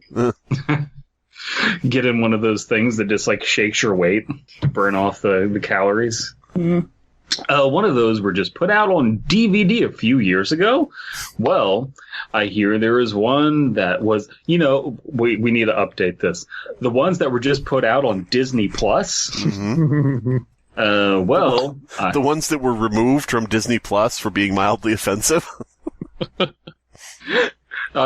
Just the idea of, like, and today we're gonna, like, watch Song of the South, and it's just like 2 seconds of the intro plays, and then it's just the credits. God damn it. I hope you enjoyed Song of the South with mild edits. I really love that song from Song of the South, that famous theme. Zip. Zip. Zip. Zip. Ah. Hey. I hear there was one that was unreleased even to the most avid classic Disney fans. Can you be an avid classic Disney fan if fucking everything is just being updated or locked in the vault? Like, is it even possible anymore? Yes. Okay. You have to live in the vault. They have a special apartment in the vault where only 12 of the biggest Disney fans get to live. I have to wonder, actually, if there are, like, people that have made it their life's mission to break into the Disney vault. It's like Ocean's 11, but with fucking nerds. They have to assemble a team. Yeah. To get into this fictitious place. Yes, the Disney vault doesn't exist. There's an actual person whose job it is. There's just a quiz section where you have to know enough about Disney. It's like, I know a guy. And you just get the Disney expert. Would you call it like Atlantis' 11, or I don't know, something to do with an ocean? Ariel's 11? Yeah, no, I like Atlantis' 11. Ariel, that has nothing to do. That's the sky, idiot. Oh, that's true. Ariel's, according to sources, it's nothing special. It's just a continuous loop, like Flintstones, of Mickey. Wait, who said it was your turn? Is it my turn? Is it not my turn? I don't know. He's first. I just want to say before we figure that out, I like the idea of the Flintstones being a continuous loop only. Hey Fred, Barney, hey Fred, hey Fred, Barney, hey Fred, hey Fred, Barney. hey Fred, hey Fred. Let me tell you, I love these Lucky Strike cigarettes. How do you feel about them, Mickey? Ha-ha, they're making my voice deeper. Ha-ha. Ha-ha. Ha-ha. Ho-ho. Oh. What do you think, Donald? Walk. Side out. Which translates into I don't smoke. I only do snuff. He's just got snuff. He's just got chewing tobacco all in his beak, and he's just spitting the fucking refuse of tobacco out everywhere. Oh, God. He doesn't even have a cup he puts it in. It's just all over the wall. It's just smear animations of him spitting, chewing tobacco everywhere. Max, what the fuck are you doing with cigarettes? I learned it from watching your old cartoons, Dad. That's true. See, there's a creepypasta in there somewhere. Yeah. The unreleased Flintstone smoking ad, where he's like dead at the end. Where they Turns out talk he about had lung drooling. cancer. Oh my god. Well, I guess it's Paprika's turn, then go ahead. Wait, didn't Chelsea? I don't know, because Dead Palette, then, I don't know, whatever. Just read. According to those sources, it's nothing special. Okay. I guess we don't have to read it then. It's just a continuous loop like Flintstones of Mickey walking past 6 buildings that go on for 2 or 3 minutes before fading out, unlike the cutesy tunes put in, though. The song on this cartoon was not a song at all. Just a constant banging on a piano for 1.5 minutes before going to white noise for the remainder of the film. One of the buildings looked like it was from Oklahoma City. The other 2 were very tall, like twins. One was shaped like a pentagon. Do the buildings dance? Yes. That's all I want to know. It wasn't the jolly old Mickey we've come to love either. Mickey wasn't dancing, not even smiling, just kind of walking as if you or I were walking, with a normal facial expression. But for some reason, his head tilted side to side as he kept this dismal look. So is this literally the same exact story we were just reading? I mean, it's probably going to be like the same in the beginning because it was just recitation of facts. Yeah, that's why it was like, yeah, not fun. Up until a year or 2 ago, everyone believed that after it cut to black, that was it. When Leonard Maltin was reviewing the cartoon to be put in the complete series, he decided it was too junk to be on the DVD. This is too junk! That's the official term. Yeah. Too junk. Like too jank, too junk.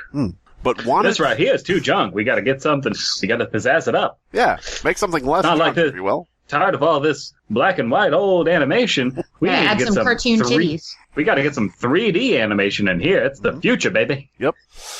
He decided it was too junk to be on the DVD, but wanted to have a digital copy, okay, due to the fact that it was a creation of Walt. When he had a digitized version up on his computer to look at the file, he noticed something.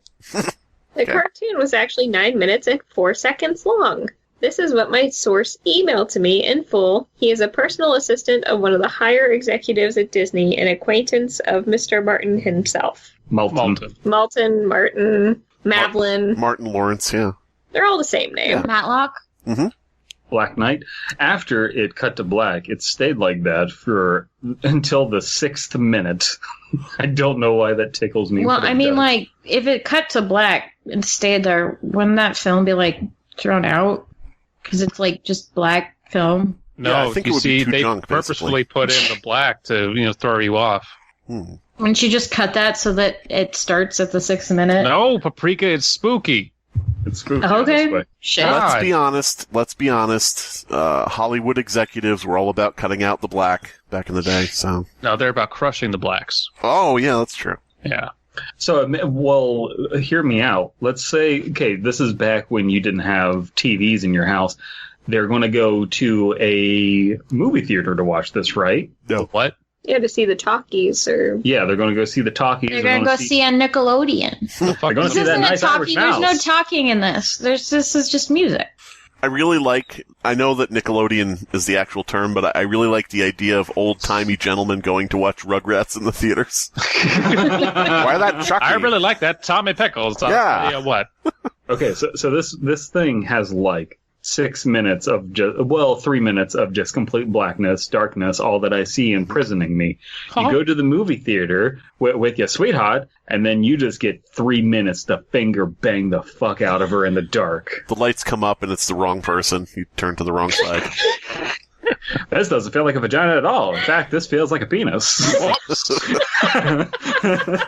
You've got a promotion, Smith! How men used to discover they were gay. Mm-hmm. And then they, of course, the first frame is as white as can be, as bright as can be, so that you can see everyone that's fapping in the theater. Well, it was also as white as could be, let's be honest. This isn't one of those college Nickelodeons. What do you think I'm in? It's only in black and white. Yeah. We can't afford it in color. Mm-hmm. You know what? I really want to go to the theater and see something new, like a picture of color. A POC, if you will. Technicolor. Well, I'm technically out of money, I'll tell you that. The sound was different this time. It was a murmur. It wasn't a language, but more of a gurgled cry. Yes. As the noise got more indistinguishable than loud over the next minute. Oh my god! The picture began to get weird. Sidewalk started going into directions that seemed impossible based on the physics of Mickey's walking, and the dismal face of the mouse was slowly curling into a smirk. I like the idea of Mickey Mouse falling into an MC Escher painting. Mm-hmm. That could be cool. There's so many staircases. This does kind of, I don't know what was aping what, but this does kind of remind me of parts of Dead Bart. Yeah. Bart Simpson, what are you doing in Disney cartoons? Yeah, I got bought, All right, man. I bought you. Yeah. Slender Man, how'd you get here? I'm getting like Shel Silverstein vibes because of the sidewalk on the picture. Oh, and it's in black and white, and yeah, okay, I can see that. I'm having a real problem picturing any of this because in the background there's the Windows XP desktop. Oh my god. Ouija-faced Squidward. Yeah. My immersion is completely broken. Break out your turn. Oh yeah, it's my turn. On the 7th minute, the murmur turned into a blood-curdling scream. The kind of scream painful to hear. Actually, that's a fun question. How would they fake a scream? Because they did all the weird, like, twanging of violins and clopping of shoes on the table to make noises. They did. It was a real scream. Someone died. It's spooky. Yep. Oh, it's a real scream? Yeah. Oh, that's less fun. And the picture was getting more obscure. Colors were happening that shouldn't have been possible at the time. Rude. Mickey's face began to fall apart. His eyes rolled on the bottom of his chin like two marbles in a fishbowl. And his curled smile was pointing upward on the left side of his face. How creepy. Okay. Super creepy sight. I'll knock your socks off and make your eyeballs fall around like two marbles in a fishing bowl. Fuck. Are you trying to romance me or fight me? I don't understand, sir. Oh, you'll find out. So Meet it's me just at the like- Talkies in about 3 minutes. Two balls at the bottom of a fishbowl. Come to the gentleman's lavatory. There you'll find a pokey hole. The buildings became rubble. Who put two marbles in a fishbowl? What? I don't even know where they're going with that one. I don't know where I was going with that. I don't. It sounded like the Are start you of tired, Dead SpongeBob. Palette? That was, yes. Yeah. Chelsea's caught up on what we were all laughing I about. told you I have two brain cells right now. Like two marbles in a fishing bowl. Two brain cells at the bottom of a fishbowl, yeah. The buildings became rubble floating in midair, and the sidewalk was still impossibly navigating in warped directions, a few seeming inconceivable with what we as humans know about direction. Yeah, there's definitely no, like, weird, surreal cartoons from back then. This is just Mr. the Matlin cartoon got from the- space. Yeah. It's unfathomable.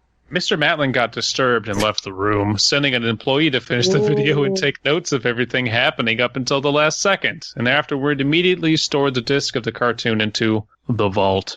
This distorted screaming lasted until 8 minutes and a few seconds in, and then it abruptly cuts to the Mickey Mouse face at the credits at the end of every video, with what sounded like a broken music box playing in the background. So, silence. Because it's a broken Yeah. music box. Okay. By the way, I just want to mention this has inspired countless, like, jump scare games and, game modes and things like that where things pop up on the screen and shriek at the player. So thank you very much for inspiring all of that. This happened for about 30 seconds, and whatever was in that remaining 30 seconds, I haven't been able to get a sliver of information about. From a security guard working under me, who was making rounds outside of that room, I was told that after the last frame... Wait, you haven't gotten a sliver of information? But we're getting it. After the last frame, the employee stumbled out of the room with pale skin, saying, Real suffering is not known. 7 times, Heavy. Oh, boy. Oh, no. before speedily taking the guard's pistol and offing himself on the spot. You know those armed guards around, the fucking Disney Vault?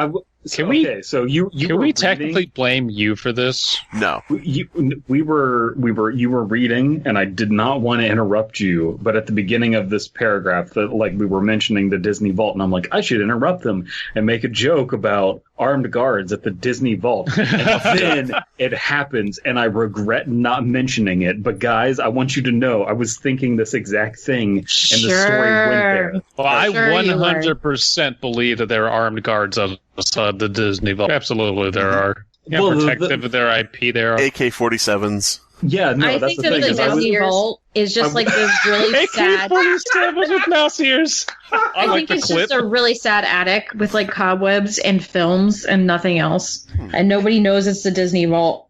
I like the idea that it's just like the Gascot thing, but you have like the Mickey Mouse guns. Yes. And the guards have to wear mouse ears too. Oh, Well, no, it has to be Donald and Mickey guards, but they just have guns. mm-hmm. Somebody out there write a no sleep story. The mascots, or not, I guess not mascots, the characters in Disney, Disney World has reopened, but why did the mascots have guns, ? It'll get deleted because, for some reason, you can't write about, like, protected IPs on there. Okay, so censor the word Disney with an asterisk for the I. There you go. Or make it Disney. But you are straight up allowed to make as many tasteless stories about how COVID is secretly the zombie apocalypse as you want. That's According to only Abysmii, you're not, though. It'll only take a month for the admin to go, maybe we shouldn't encourage this. No, I never said people can't write. I just say it's fucking tasteless. Yeah, I think there might be a rule about it by now, since I haven't, I don't know if anyone has checked, but okay. Yeah, it was on the OOC. They said, okay. There's gotta be some good COVID creepypastas now, though. There's Corvid. got to be some good. A lot of stories about crows, blue jays, the whole Corvid family. Does anybody here have a story about crows bringing, like, biscuits to their house? If so, I'd love to hear it. No, I've never heard a story like that before. Oh, okay. Yeah. Who would write such a terrible story? Whose fucking turn is it? I don't know. The thing I could get out of Leonard Maltese was that the last frame was a piece of Russian text that roughly translated said the sights of hell bring its viewers back in. You said it wrong. Yeah. It's a Russian accent. The sights of hell bring its viewers back in. Yes. There we go. As far as I know, no one else has seen it, but there has been dozens of attempts at getting the file on rapid share by employees inside the studios, all of whom have been promptly terminated of their lives. Yes. Didn't work on Their Rapid Share, lives. but it worked on Kazaa. So I just want to point out, Chelsea, I know that you were trying to do a Russian accent, and it probably sounded Russian in your head, but to us and the audience, that was a really, really, really racist accent from another part of the world. I don't know if we should cut that out. Right. It sounded a little bit, like people from another part of the world that you probably shouldn't be making fun of. Sound a little Serbian. Yeah, a little Serbian. DP's new rap moniker, Little Serbian. It's boy, Little Serbian. Yo, coming straight out of Serbia. Why? I don't know. What do we do? Produce? I don't know.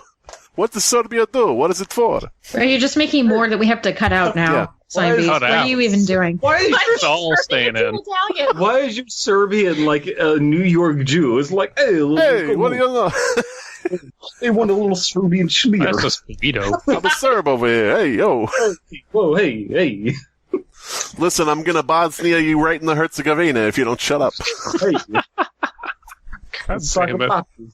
I get my sock and boppers, blow them up, put your hands inside. Hey. Hey, That is the Wanna catch nerdiest sock and geography joke I've heard in a while. damn it.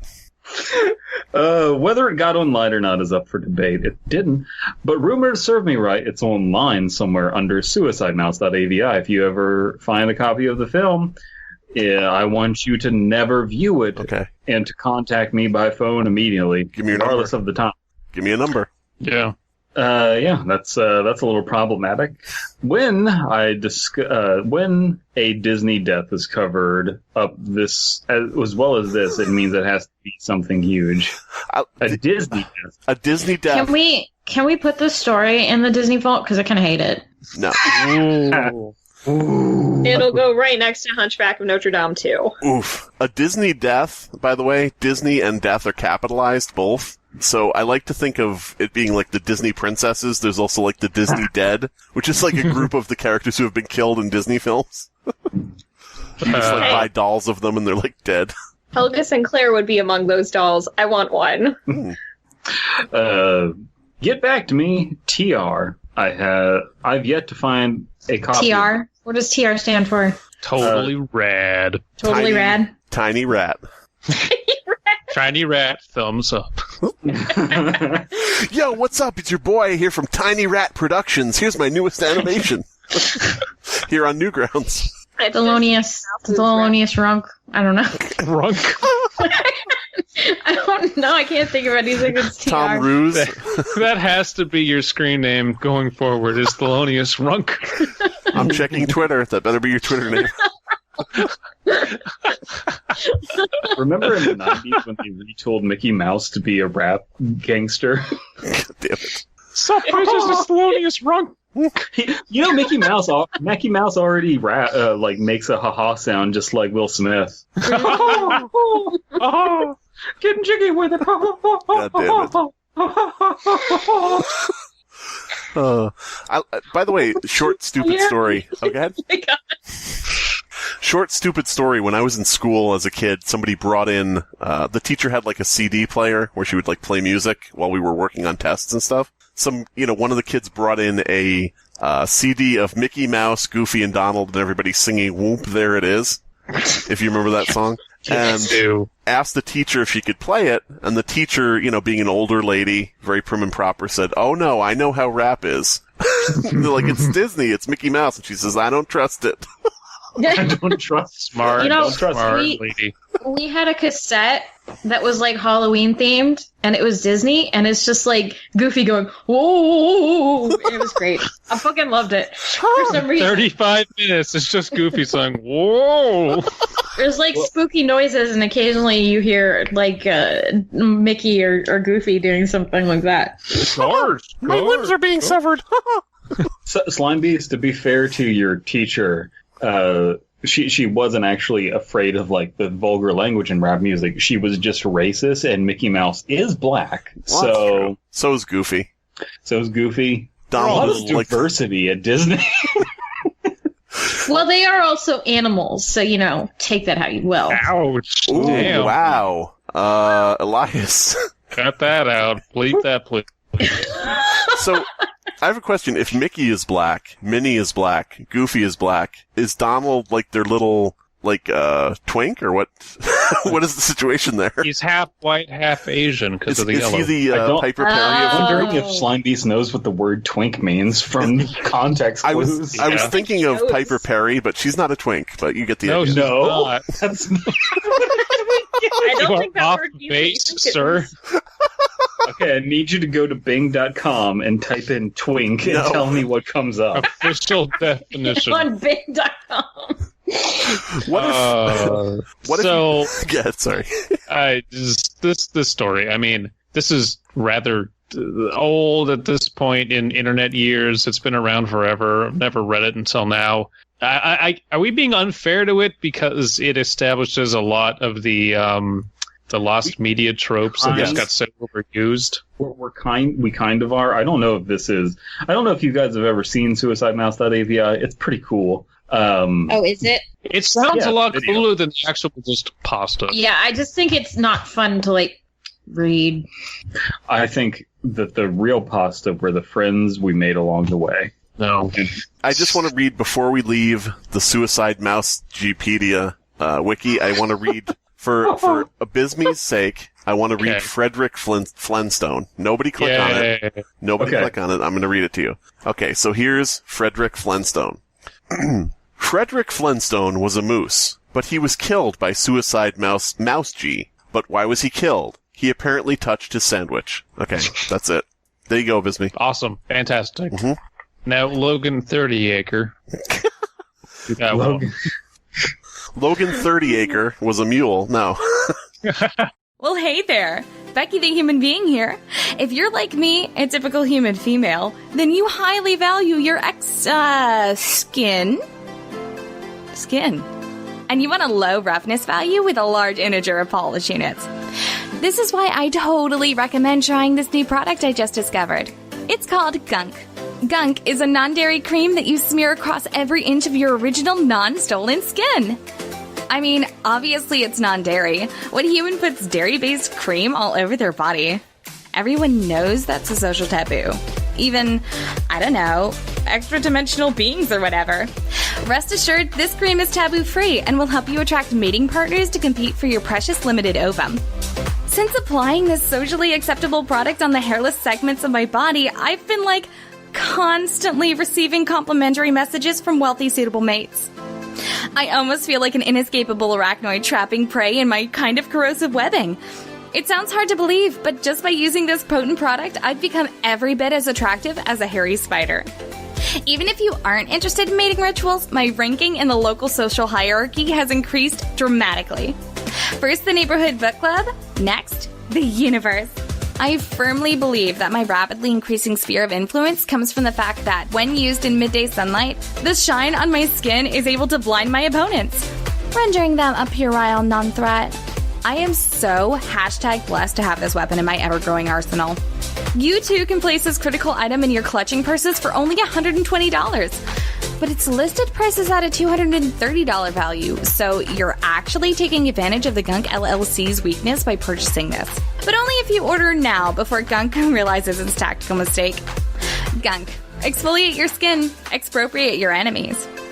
So, most obscure Disney film by SummerAndTinkles? I guess. Oh, God. I guess there are still good Rick and Morty episodes out there, so I can't fault that one. What? That reference. I don't catch it. SummerAndTinkles. Oh, okay. Chelsea, you want to start us off? For supposedly being the happiest film company on Earth, Disney films were filled with all sorts of frightening moments. Well, okay. No one calls it the happiest film. Wow. Freud? Hello. When did you slip in here? When did you slip in here? Be our guest. Put something to the test. I don't know the words, but you just hear in the background. Yeah. No one says it's the happiest film company on Earth. It's the happiest place on Earth. The film company is absolutely miserable. Have you ever tried animating something? Horrible. Yeah. Oh, a lot of fucking work. That's why we make the Koreans do it. Anyone remember Coachman's horrific grin in Pinocchio? Oh my god, fucking... Yeah. Oh, more Pinocchio. You will never get away from Pinocchio. He will just keep lying and catching up to you. It's just like It Follows, but with Pinocchio. Oh, god damn it. Anyone remember Coachman's horrific grin? Followed by the painful look... Donkey transformation. What about the infamous segment from Fantasia with the enormous daemon on Bald Mountain? Was this story written by somebody? Hallucinations that were scared away from drinking alcohol. What? Was this story written by somebody who overdosed on heroin and was passing away? What about the infamous segment from Fantasia, the enormous daemon? Dead Palo was just in the middle of having a stroke. Oh, that's true. Not my heart. My heart is perfectly healthy. I was just beating off. If you were, You just really like Pinocchio. if you were frightened by any of the above scenes or any other similar scene in Disney film, You're be a thankful. giant baby. Mm-hmm. Be thankful you never saw the pathway to hell. Bald Mountain definitely scared me, but I liked it. So it was like, It's fucking awesome. yeah, it was like a thing to watch it and like not at the same time. You ever Have you- get tied down and watch Bald Mountain? Your parents ever tie you down and make you watch a Bald Mountain over and over again? Did you ever tie your parents down and make them watch Bald Mountain? Why, you ran off with your Pinocchio doll. With real goop action. I like the idea, though, in these stories where it's always like, do you remember these scary things from normal films? Well, anyway, there's this thing I made up called Hell Fuck Death Manor, put out by Disney. The Pathway to Hell, ladies and gentlemen. The Disney cartoon. Death Manor. Yeah. Hell fuck Death Manor. Welcome. Slimebeast just misspoke. He meant to say Has-Been Hotel. Oh, yeah. I meant to say Habbo Hotel. Hasbro Hotel. All's close. Have you ever seen Penguin Club? Well, Never heard of it? Don't worry. I can't find a single person online who has. So how the fuck do I know about it? I only saw it once when I was 6 or 7 during the mid to late 90s. Oof. I remember my mom bringing it back from a random thrift shop and putting it on for me. I Might know have been an Indian knockoff. I know for sure it was a Disney film, because I explicitly remember seeing the Disney logo on the VHS cover, and previews for other Disney films before the actual film started. Get them now before they go in the fucking Disney vault with many armed guards. And when I say many armed guards, I mean many of them, and they're dressed like Minnie. Oh, mini armed guards. You'll never touch my husband's stuff. Minnie, get out your minigun. Just minis with mini guns. Yeah, many. And they got the bows on them. Oh, fuck. All the guns are wearing tight dresses that show the butt. Double.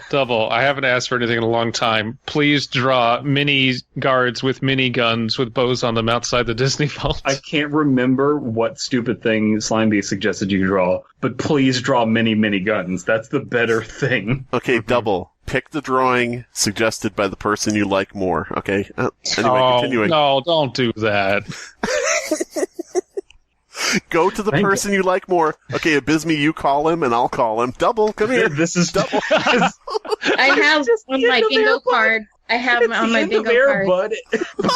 But Double is Airbud? There's no rule that says a dog can't draw pictures on Twitter. Nothing in the rule book says it. What did you say, Paprika? I was just going to say that this was on my bingo card for you guys. Oh, asking Double to draw something? That would go on the... No, asking what you guys to make other people choose which one of you is better. And well, it is in the fucking bottom of every description. Mm-hmm. I do want to say there is potential here, and I'm sure it's not intended, but this sentence of, I know for sure it was a Disney film because it had the Disney logo on the VHS cover, which could have been a stolen cover, and previews for other Disney films, which could have just been recorded over, like, what the actual thing is. Mm-hmm. So this could be, like, fridge horror. I doubt it is, but that just made me think of Sid's videos and, could be a thing. I think that is, like, an underutilized mechanic in terms of lost media, is just, like... People lost haunted media stuff, just like messing with you. And it's just like, because I remember a lot of cartoons that I saw on VHS tapes where I just can't find like any information about them. Like Rude Dog. Has anyone heard of Rude Dog? And the Dweebs, yeah. No. Rude Dog is just a cartoon I'm about not that old. No, it's just, I don't think anyone knows. It was just like, I think it was just at the Odd Lots where I grew up. It's just like, here's a little show about like a dog that's a cool guy, and he's named Rude Dog, it's literally Rude Dog and the Dweebs, dude. Oh, is it? Yeah. Okay. Is it like an East Coast thing? Maybe. East Coast Rude Dog. Has anyone here seen a cartoon called Rude Dog? My parents told me I was watching Static. Some of you may have heard that the Disney Corporation is responsible for Rude Dog and the Weebs. Some of you may have heard that the Disney Corporation is responsible for my parents tying me down and making me watch Rude Dog. God damn it. That film terrified the ever-living crap out of me. It's not that bad. Like, it's not great animation. Rude Dog is okay, from what I remember, but I haven't seen it in a while. I'm so sorry to everybody listening who expects anything out of these guest episodes, because they really don't serve a fucking purpose. 5 people is too many people. Hey! It's fun. Fuck you! Also, what if in Fallout 5 you come out of the Disney vault and that's one of the vaults? Ooh. How fun would that be? Hi, I'm Vault Everything Boy. that you pull out of the vault has a bow in it. Mm-hmm. Has a boner? Yeah, that'd be funny. Has a boner or a bow in it. Either one. Has a boner No, with a you bow in get it. Both. You get frozen and you're like somewhat conscious the entire time, and you have a boner and you get out and it's like, guys, I gotta go to the bathroom real quick and just masturbate. Or no, you go find the nearest doctor because you've had it for way over 4 hours. Fuck. I remember constantly covering my eyes and praying it would be over soon, but I couldn't stop watching it anyway. I felt drawn to it like a moth to the flame, despite me feeling increasingly frightened more and more as the film continued. Can I just was thinking when we were talking about Rude Dog, I was thinking, what is it with the 90s and cartoons about dogs? Because there was a bunch of them. I don't know. Because hip hop was dogs. big. Yeah. And cartoons. And the common thing to saying hip hop is "what up, dogs." So out of touch execs thought like, oh, they really just like dogs, so they put dogs in everything. Maybe. Well, if your theory holds true, then why weren't there a bunch of children cartoons that had the N-word in the title? Because they knew they had some limits. Has anybody seen a lost cartoon called?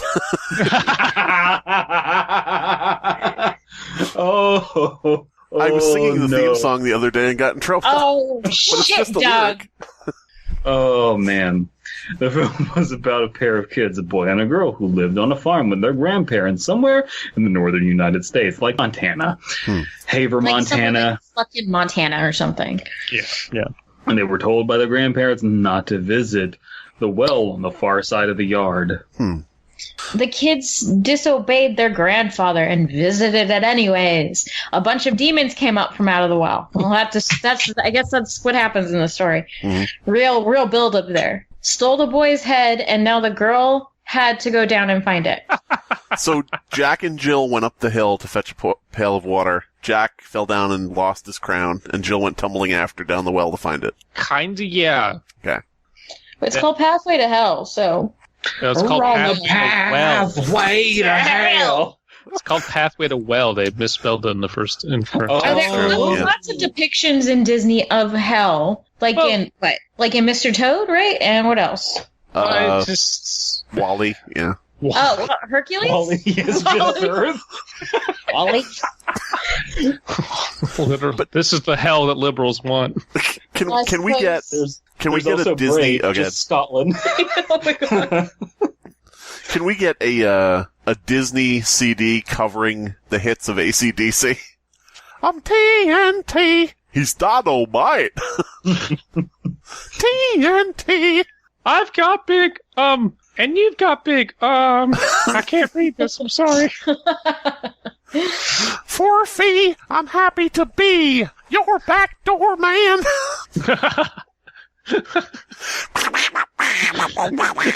Okay, identify that one. Comments below. Yeah. Anyway. God damn. So who is it now? Is it me? Somebody else. The first few minutes of the film was animated in the typical cutesy Disney style, but after the girl went down to hell, and yes, they did refer to it as just that, it suddenly switched to a more twisted and surreal appearance, similar to that of Stephen Gamel's infamous illustrations for the Scary Stories to Tell in the Dark series. We are so deep in references. Jesus. Yeesh. I still remember how hell was depicted. It was defective.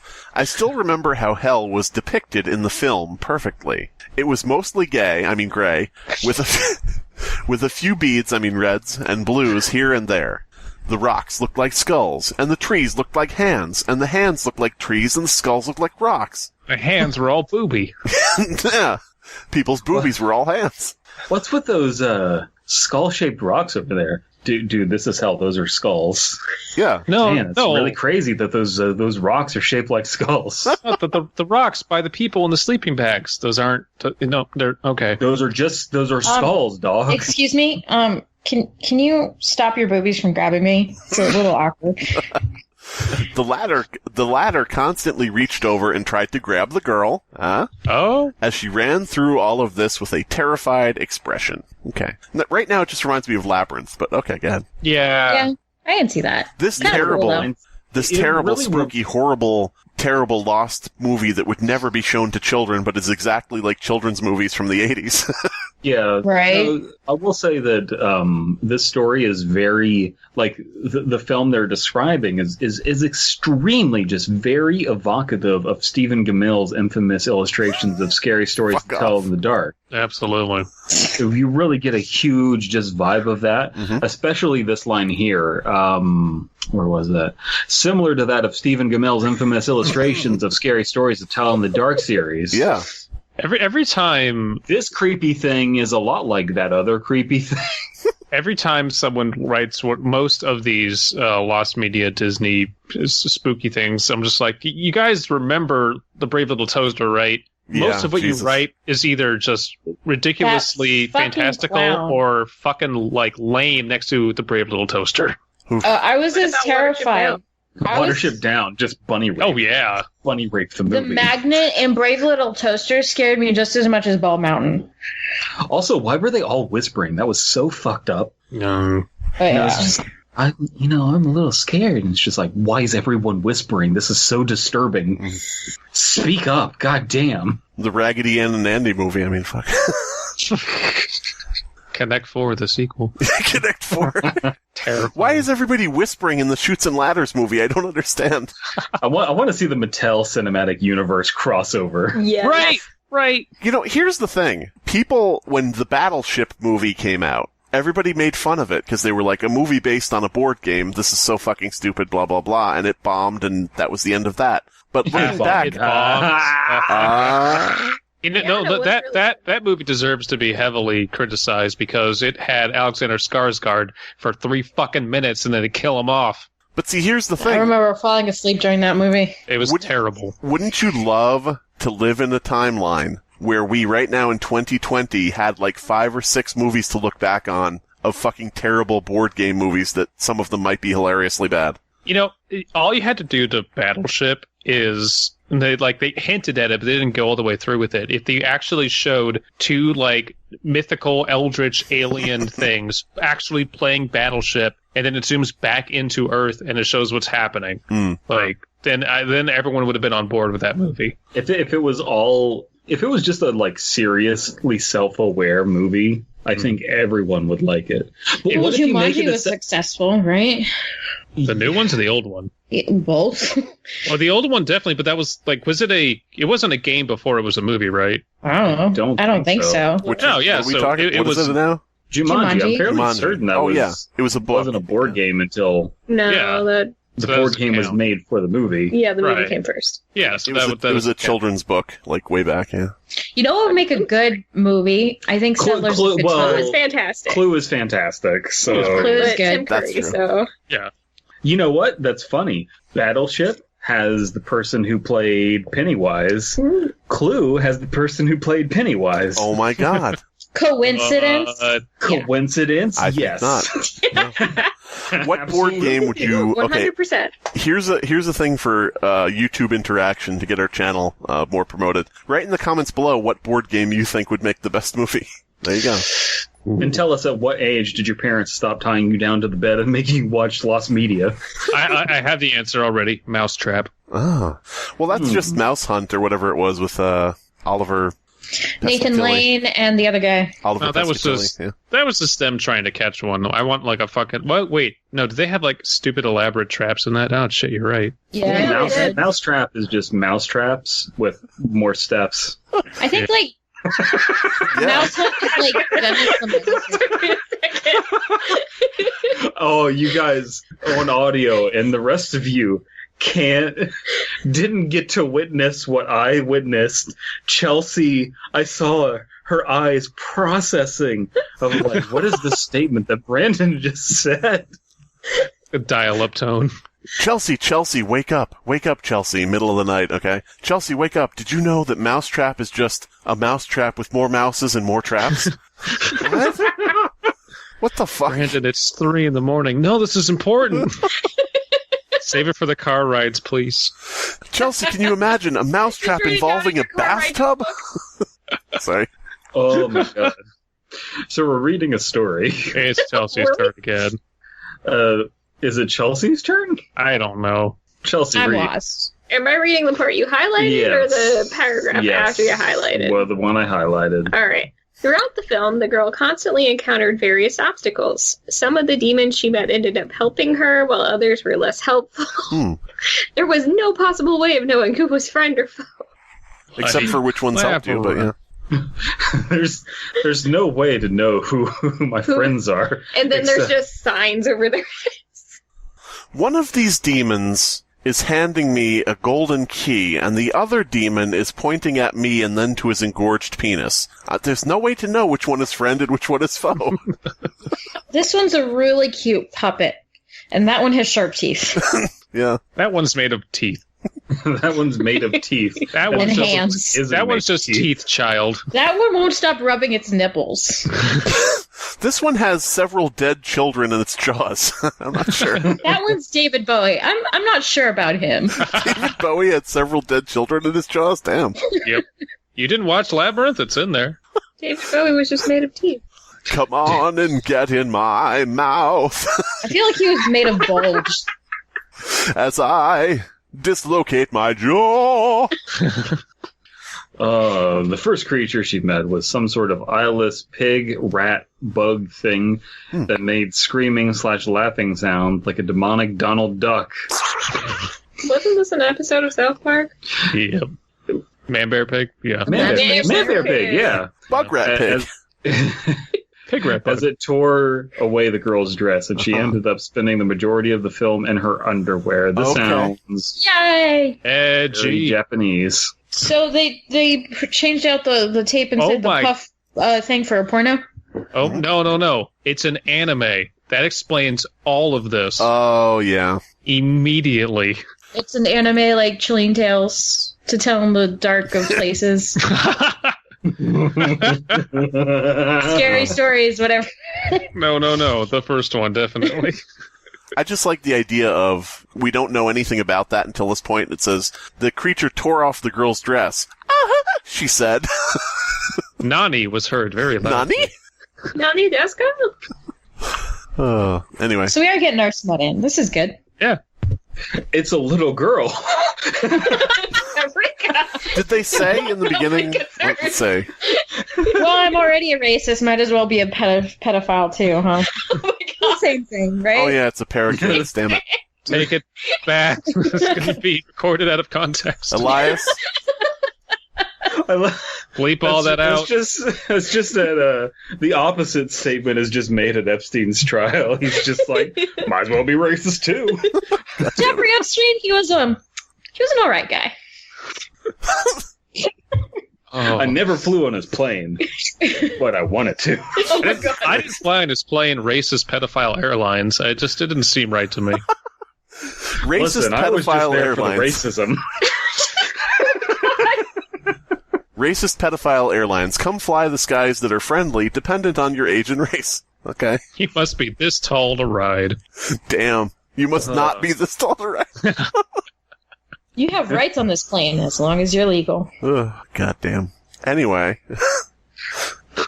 So. I have no idea where we are. Whose turn is it? It's your turn. I don't remember. Paprika. I'm just going to read a paragraph and you guys are going to tell me about I don't remember, Paprika, where you should Throughout the film, the girl constantly encountered various I obstacles. don't remember. No. I don't remember. I don't remember where you should read, Paprika. I don't remember. Oh, I have to read from I don't remember. I don't remember most We of the know other you don't remember where you were. That's what we were trying to tell you. I don't remember. We where I am know! supposed- Fucking Jesus! We know, Paprika. Jesus! Save Start for the reading and I don't remember. They, reader, person telling the story, narrator, remembers a kid eater. There you go. That's my contribution to this. Kid beater? What? We have moved into Icon Pasta territory. There's a kid eater. I wonder what they do for a living. I wonder what their profession is. I'll be Becky. We're a professional kitten eater. Name your, what's your name and occupation? Kitten eater. Kitten eater. Kitten eater. I Kitten eater. I get that reference. Yay. Adult Swim kids remember. Oof. And Johnny Bravo. The Kitten Eater was an enormous, pale-skinned Slenderman, obese, never mind, being that sat on a chair clearly too small for him. He had no facial features other than a pair of black jelly blob eyes and an enormous wide mouth filled with sharp teeth. This is just Mr. Wide Mouth. No, this is Pan's Labyrinth. Sure. You remember? We went from Labyrinth to Pan's Labyrinth. Okay, yeah. Remember Pan's Labyrinth? Is this a thing with the eyes in its hands? Yeah. Yeah. Okay. No, this sounds more like, did you guys watch Guillermo del Toro's version of Scary Places in the Dark? Scary Places in the Dark. I can't remember. What is the name of that movie? Because it's such a terrible name for what the movie is. Such a good movie, though. No, there's a movie where there's like little demons and they. No, he literally did one based off of scary stories to tell in the dark. Oh yeah, no, oh yeah, the new one. Yeah. And he used that one where it's just like a creepy lady that is literally just jelly eyes and obese and pale. Yeah. I think we watched that. I think it's the Gob Go Glab Galab or whatever the fuck. No. It's very evocative of Stephen Gamel's infamous illustrations of scary stories to tell in the dark series. Yes, exactly. Oh my god. Go Glab Galab. Slimebeast. True to his name, he had a cage full of adorable blue-eyed kittens, all drawn in the traditional Disney style, sitting next to his chair. The kittens were all mewing in a heart-wrenchingly realistic manner, as the kitten eater would reach down into the cage, pull out a frightened kitten, pop it into its mouth, and chew it up with the sound of crunching bones. Yay! I even remember him wiping away blood in one shot! Yeah, so... Oh, God. Yeah, and, fucking Ursula and the Little Mermaid reached into a bottle of little creatures and pulled out a frightened one and ate it. What the fuck's the difference? Man, where's your cat when we need them? Your many cats, you crazy cat. I think she's frightened of all the fake-ass cats in the call. All the pretenders. She's frightened of the kitten eater. Yeah. Well, hey. I remember when the girl saw the kitten eater. He spoke to her in this horrible... No, the girl's just like, hey, you eat kittens. Yeah, she just puts her hand on his shoulder. She's like, hey. Hey. Hey, so are you a good guy or a bad guy? I remember when the girl saw the kitten eater, he spoke to her in this horribly deep, distorted sounding voice, lower than any Who are you? Right. Before grabbing her by the back of her panties and trying to swallow her. Okay, is this just a fetish story? And now we're into hentai. Now we're into vor. We are in the vor zone. Oh, Disney vor vault. Hey, Disney kids, welcome to the vor zone. There's like legit a Disney porn vault too, isn't there? Corn vault? The vaults aren't real. He isn't peeing O-R-N. It's the That's what they marketing want you to think. Stop being a sheeple. The Disney vault is real, and that's where they're keeping the cure. No, but this is like a thing. Are you guys trolling me? It's just the big... It's just the band, The Cure. Like it's a metaphor of them just not releasing things, but yeah. It's just a marketing tactic, folks. But it's definitely guarded by minis with miniguns. Mm-hmm. Fried cheese sticks are just mozzarella sticks deep fried. Don't pipe. No! That's true. There was also the devil itself. I use id because I couldn't tell if it was a male or female. Ooh, wow, that's devil. really... The fuck? Edgy. How about Doesn't they? have a gender. This How is about so them? the hentai zone. non-binary devil.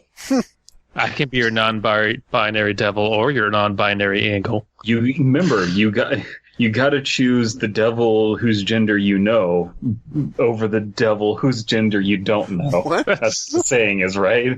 The devil went down to Georgia. He was looking for a soul to steal. Then they got into a really uncomfortable conversation about gender in politics. Well, the non-binary devil went down to Georgia, and they kicked his ass. Oh, okay. And they shoved his ass out. He didn't get any souls because they couldn't tell what he was. Someone just sees the devil and they're just like, "Oh my god, it's him!" It's like, excuse me, whoa. Technically, So, I'm a fucking angel. basically... Sorry, again. Bad at nothing. I remember it having long, stringy pale corpse. Whoa, just all of the body shaming about white people. Pale corpse-like skin, thinly stretched over its lanky skeleton, empty black sockets, and long fang-like teeth. Wow. It spoke a horrible, high-pitched screeching voice. It sounded a lot like that horrible screaming sound red foxes made, except forming words. And so, I asked, what does the devil say? And he replied, ya-ta-ta-ta-ta-ta-ta! Ya-ta-ta-ta-ta-ta! Oh, no.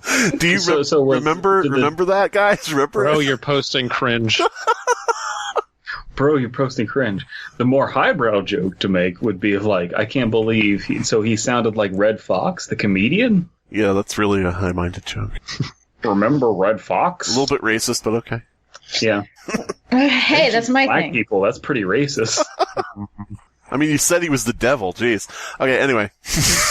Look, the important thing is that in the popular pages section right next to this paragraph is Funny Mouth, okay? What number is it? 4. Oh, it's the 4th most popular page on the wiki, huh? 4th most related thing. And what does the art remind you of in Funny Mouth? Red Fox? Not, what is it? Stephen Gammell's infamous illustrations from the Scary Stories to Tell in the Dark series.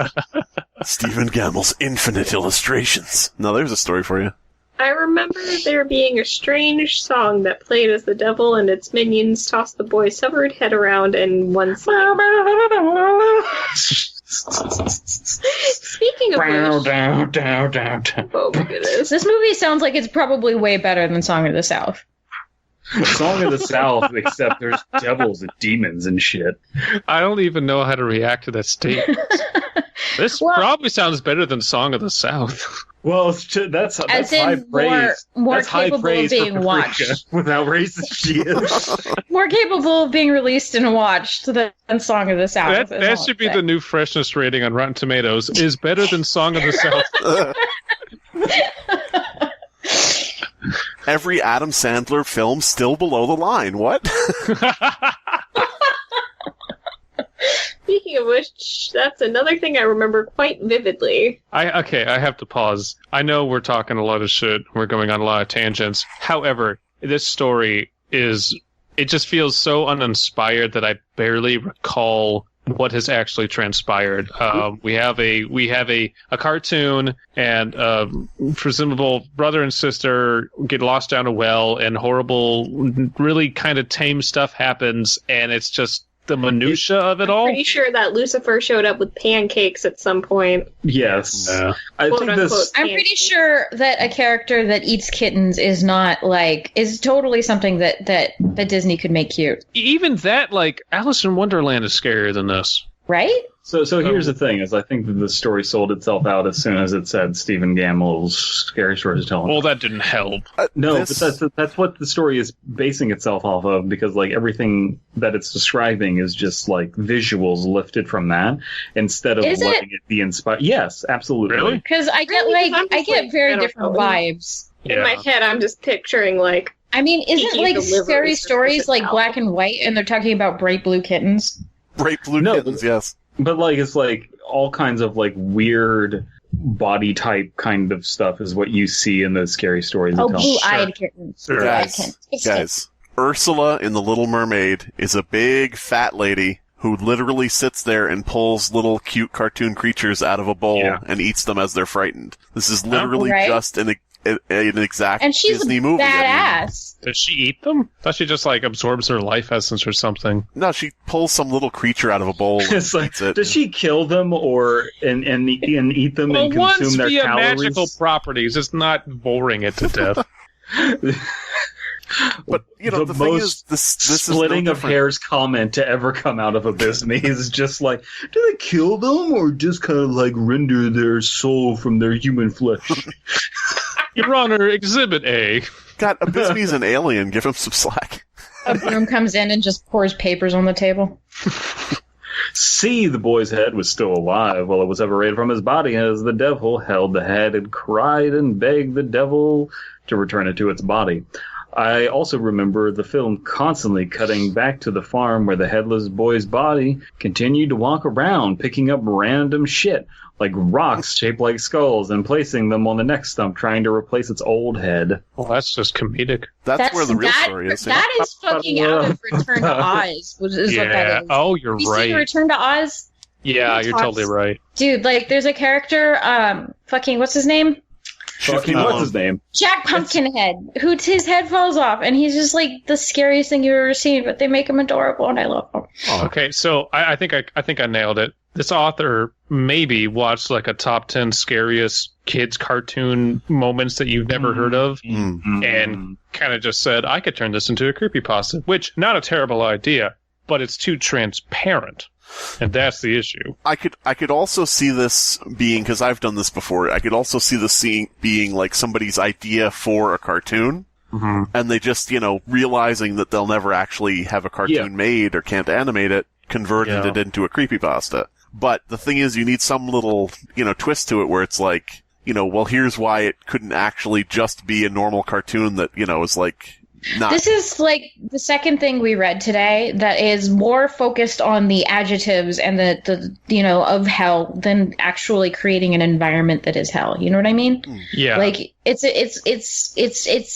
describes all of the minutia of the artistic depiction of hell like it matters more than actually fucking going to hell. It's resting on the laurels of, if I put hell in a kid's cartoon, that automatically scores me points, and I don't have to, like, actually justify that or make it creepy. Randomly eating kittens versus, like giving the main character a kitten that goes down with her and having the possibility of this character eating her kitten or something. Yeah. It's pretty obvious in terms of creepypasta tropes and horror tropes in general, but if it had been a cage of kids, then you're like, okay, well, that is something kittens, a cartoon wouldn't do. Like cats. Say what? What nothing? Whose turn is it? I think mine. Yeah. Okay. After it got? Yeah. Okay. After it got to the scene where the girl finally makes it to where the devil is keeping her brother's head, my mom came in and saw what was going on. Then she noticed me looking petrified as I continued to stare at the screen. I think she then realized this film was too much for me. As she took it out of the VCR, put it back in its case, and returned it to the store, so I didn't get to see how the movie ended. My mom came in and said, "Why are you watching hentai again?" And then she beat me over the head. My mom came in and she was like, "Yeah, your dad eats pussy like that." God damn it. In a really low, distorted voice while he's at it. Yeah. In the gelatinous body.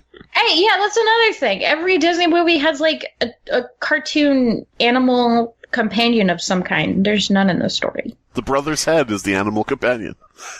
Keeps it on a little leash at the end. There's no Mushu. There needs to be a Mushu. No Mushu. Yeah, there's no Eddie Murphy. My mind immediately went to Mushu.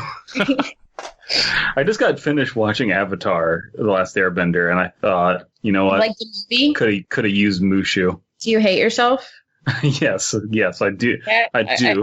Okay. I like how we actually also recently just finished rewatching Last Airbender series, but we still haven't finished Korra. We really need to finish Korra. Yeah, Korra is great. Korra's hard to finish for us. I like it, or at least I really want to like it more. But anyway, I never saw or heard anything about the film ever again. I never found another copy of it, neither can I find any info about it on the internet. It seems to have just vanished from existence, despite being from probably the most famous animation company on the planet. Ooh. DreamWorks? Don Bluth Studios? But KyoAni? Avatar, the live-action movie? 4 kids? But 4 kids isn't. That's not what 4 kids is. Toonami? But I still remember that film explicitly well, even 20 years later. God, get a life, dude. It's been haunting me for years. Right before I wrote this, I asked my mom about the film, and she said I was watching Static. No. And she said she remembered it too, but didn't know anything about it, which proves I didn't imagine or dream it. I have no or at least idea. that frame that the mother saw. Everything else could be I love that this is an anti-twist. This is the opposite of Candle Cove. Is just like, I was wondering if I made it up, and my mom was just like, "No, that was real." I like the idea. Sure, she's like, "Yeah, no, I completely remember it." Yeah, it was fucked up. I threw it out. I like the idea of somebody saying, when I was a kid, I was really weird. I loved to sit and watch Static on the television for hours on end. Later, I talked to my mom, and she said, you really loved watching that cartoon that You just absolutely loved Rude Dog. Oh my god. As you can understand, No Sleep, nobody loves Rude Dog. What happened? Alright, blah, blah, blah. Proves I didn't imagine or dream it. I have no idea where that VHS of the film is now. Or even if there's more than one copy. I just want to say that writing a story about a child's cartoon that you saw 20 years ago and have been obsessing over is the most millennial thing to do. I can agree with that. Especially since usually they end with wanting to die. I'm pretty popular online. I have run a Tumblr blog about Rude Dog. I call it Rude Dog Tumblr blog. Oh my god. I'm what is running. it? Does that make you say? What is? I have to fight. Real suffering is not known. I'm currently running a. I love Rude Dog saying at the end of every episode he would do a Hawaii shaking your finger hang tin low sign thing, and he's just like, hey, it's like I always say, real suffering isn't known, and then everyone's just like, haha, Rude Dog, you're crazy. Yeah. Please check out my GoFundMe for my Rude Dog fur costume. Okay, anyway. If you have a copy of the film, please provide proof of some kind, like a screen cap or a picture of the cover. Just so that I can show the world that I am not crazy and that Disney's most nightmarish animated film ever really did exist. Just so that I can make this about me. So please do at me at Twitter at DeadPalad. Please do send me proof that Rude Dog exists. Just random screen grabs. There's a screen grab in response. In the comments. No, I think that's a narration. That's a link to a narration. Yeah, no, useless. Just that's to be expected. Useless. I love the response to that. I love the response to that. Just said, "Huh, that's expected." Exactly. Dave the Useless will fucking narrate anything. He's great. So that's the most obscure Disney film. The most obscure Disney film so ever. So obscure that it doesn't actually exist. It's kind of is that the fucked up Rude Dog lyric? Give me your credit card and your parents' address, or Donald Duck's going to tear away the girl's dress. Yeah, it's kind of fucked up. Definitely. I'm kind of like, what was it? As long as Disney Walt's on ice, Disney has rights. Right. Oh god. Rude Dog. I'm just remembering, wasn't Rude Dog like a corporate, like, t-shirt mascot type thing and then they made a cartoon about it? Like, is it some kind of soulless thing like that? Yeah, no. Like, didn't you watch a show, Stephen Gamel's infamous illustrations for Scary Stories 2? Stephen Gamel's Rude Dog. You'd be surprised. Like, 60% of our childhood was just merchandising, if not more. Oh, more than that. A lot more than that. Cybernetic cows. We were talking earlier about cybernetic cows, which is just a cartoon that Chelsea and I made up. It's about cows that are on surfboards, and they're like half robots, and they're just surfing the internet. They control the internet. And they have little satchels on their side, and those are called packets. And let me guess, they're available for sale on your Etsy store. Absolutely. No, but they're going to be on Adult Swim Shorts very soon here. Cybernetic cows. Cybernetic cows. I love all the theme songs that both of you come up with because it's just the same thing 2 or 3 times. You want to know what our actual car ride is? Our car ride is just us being delirious after work. And I got this sick ass new song, German Shepherd Hitler Dog. German Shepherd Hitler Dog. Absolute classic German Shepherd Hitler Dog, our number 1 hit. Abysmii and I just question the nature of reality. You're over here making shit that doesn't matter. I like the idea of DP and Chelsea starting like an advertising firm. At every presentation, they just bring in this whiteboard, and on the whiteboard is just the product name 3 times. They say, imagine if you will. No. It's 3 slides, right? The first slide has the name. Yes. Second slide has the name, but slightly bigger. Mm-hmm. Oh, last one has a name in color. Preparation H. Preparation H. No, that's not fair. I'm a little more creative than that. It's like, Preparation H. Put it on your butthole. Preparation H. Put it on your bum. See, that's pretty good. That's a pretty good jingle. Yeah. Don't you worry, it'll confuse. And this is recorded, so they'll have to pay you if they use it. Yeah. I'm gonna get Preparation H money. Can we sell Preparation H to the butt fuckers yet? DP, under his persona, Lil Black, singing his song, sipping on Prep H. Little Serb. Oh, God. So, have they sold Preparation H? Put it on your butt after you get fucked. Is this episode over yet? Yeah. I don't know. I would hope so. Yes. Oh gosh. We gotta be heading that direction. Yeah. But there's 2 more stories. No, there's no more stories. No more stories. Oh, this one more has a story? very No more large stories. No. No more stories. So here's This one has a very large plot section, so I veto that one. I'm going to read you guys the history of Rude Dog, just the product history. The character was a stylized version of a bull terrier, and the name Rude had the dual purpose of glorifying uncalled for deportment and referring to the rude boy subculture of ska that was popular at the time. What? The majority of the clothing used angular artwork in neon colors in keeping with the fashion trends shared by Quicksilver, Vision Streetwear, PCH, and many others. It's like super 90s, right? Glorifying uncalled for deportment? What? Is your dad Rude Dog? Is Chelsea's dad Rude Dog? Is I think I Chelsea's just heard mom a real cat. guy? Oh my god. No, I love Ska Dog. It's just the Ska Dog. I'm remembering now. Yeah. Right. So, was that I think my dad had a little notebook with Rude Dog on it. Now that Your dad was the Notebook. my dad was the notebook. We're all done. along. This is episode. Okay, thank you for 100 episodes. You're welcome. This has been the Fear Fiction Podcast 100th episode. Your hosts have been C.F. Comer, Dead Palette, Paprika, Abysmii, and Slimebeast. Music by Abysmii. Art by C.F. Comer. Guest appearances from Emma Lohman VA on Twitter as Becky the Human Being, and Gary Host 17 on Twitter, or King Mob as the PCP Head Researcher.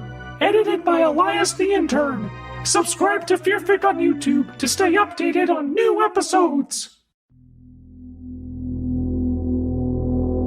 Oh, it's me. Oh, it's me.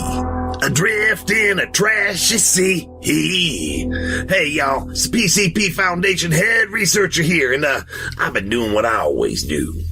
Making do with what's around me. The intergalactic trash truck I've been aboard has made a maintenance stop some distance away from Earth that is unquantifiable by the human science's numerology theories.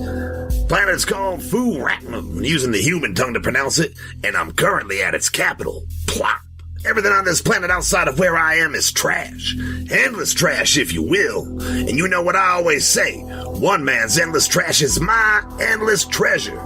All that trash gets traded for its material value in exchange for other trash, space money, and of course, slave labor. But Becky's always telling me to stop and smoke the roses. I mean, smell the roses. So instead, here I am at Disneyland Plop. The happiest place on Fearfic. To be honest, not the best Disney park around here, but not bad for a podunk planet like this. No, I was right. It was Smoke the Roses. The fact that I'm the only tourist here kinda sucks, but all the shops and restaurants are automated, so I can still get a Mickey hat that says PCP on it, but it really hurts low-skill slave aliens by cutting jobs. That ain't right. Some of the rides have just been shipped in from other parks where they're no longer popular, like Mulan's murder and political dissident Snowy Log Ride. The ride itself is fine, but you can really tell they're no longer using real political dissident blood like they used to when it was set up at Disneyland Shanghai. And then there's Space Mountain. It's entirely original, don't get me wrong, it's just that they got a completely different idea of space up here. This ride is just a trip to a storage facility in Havre, Montana, but with more hills.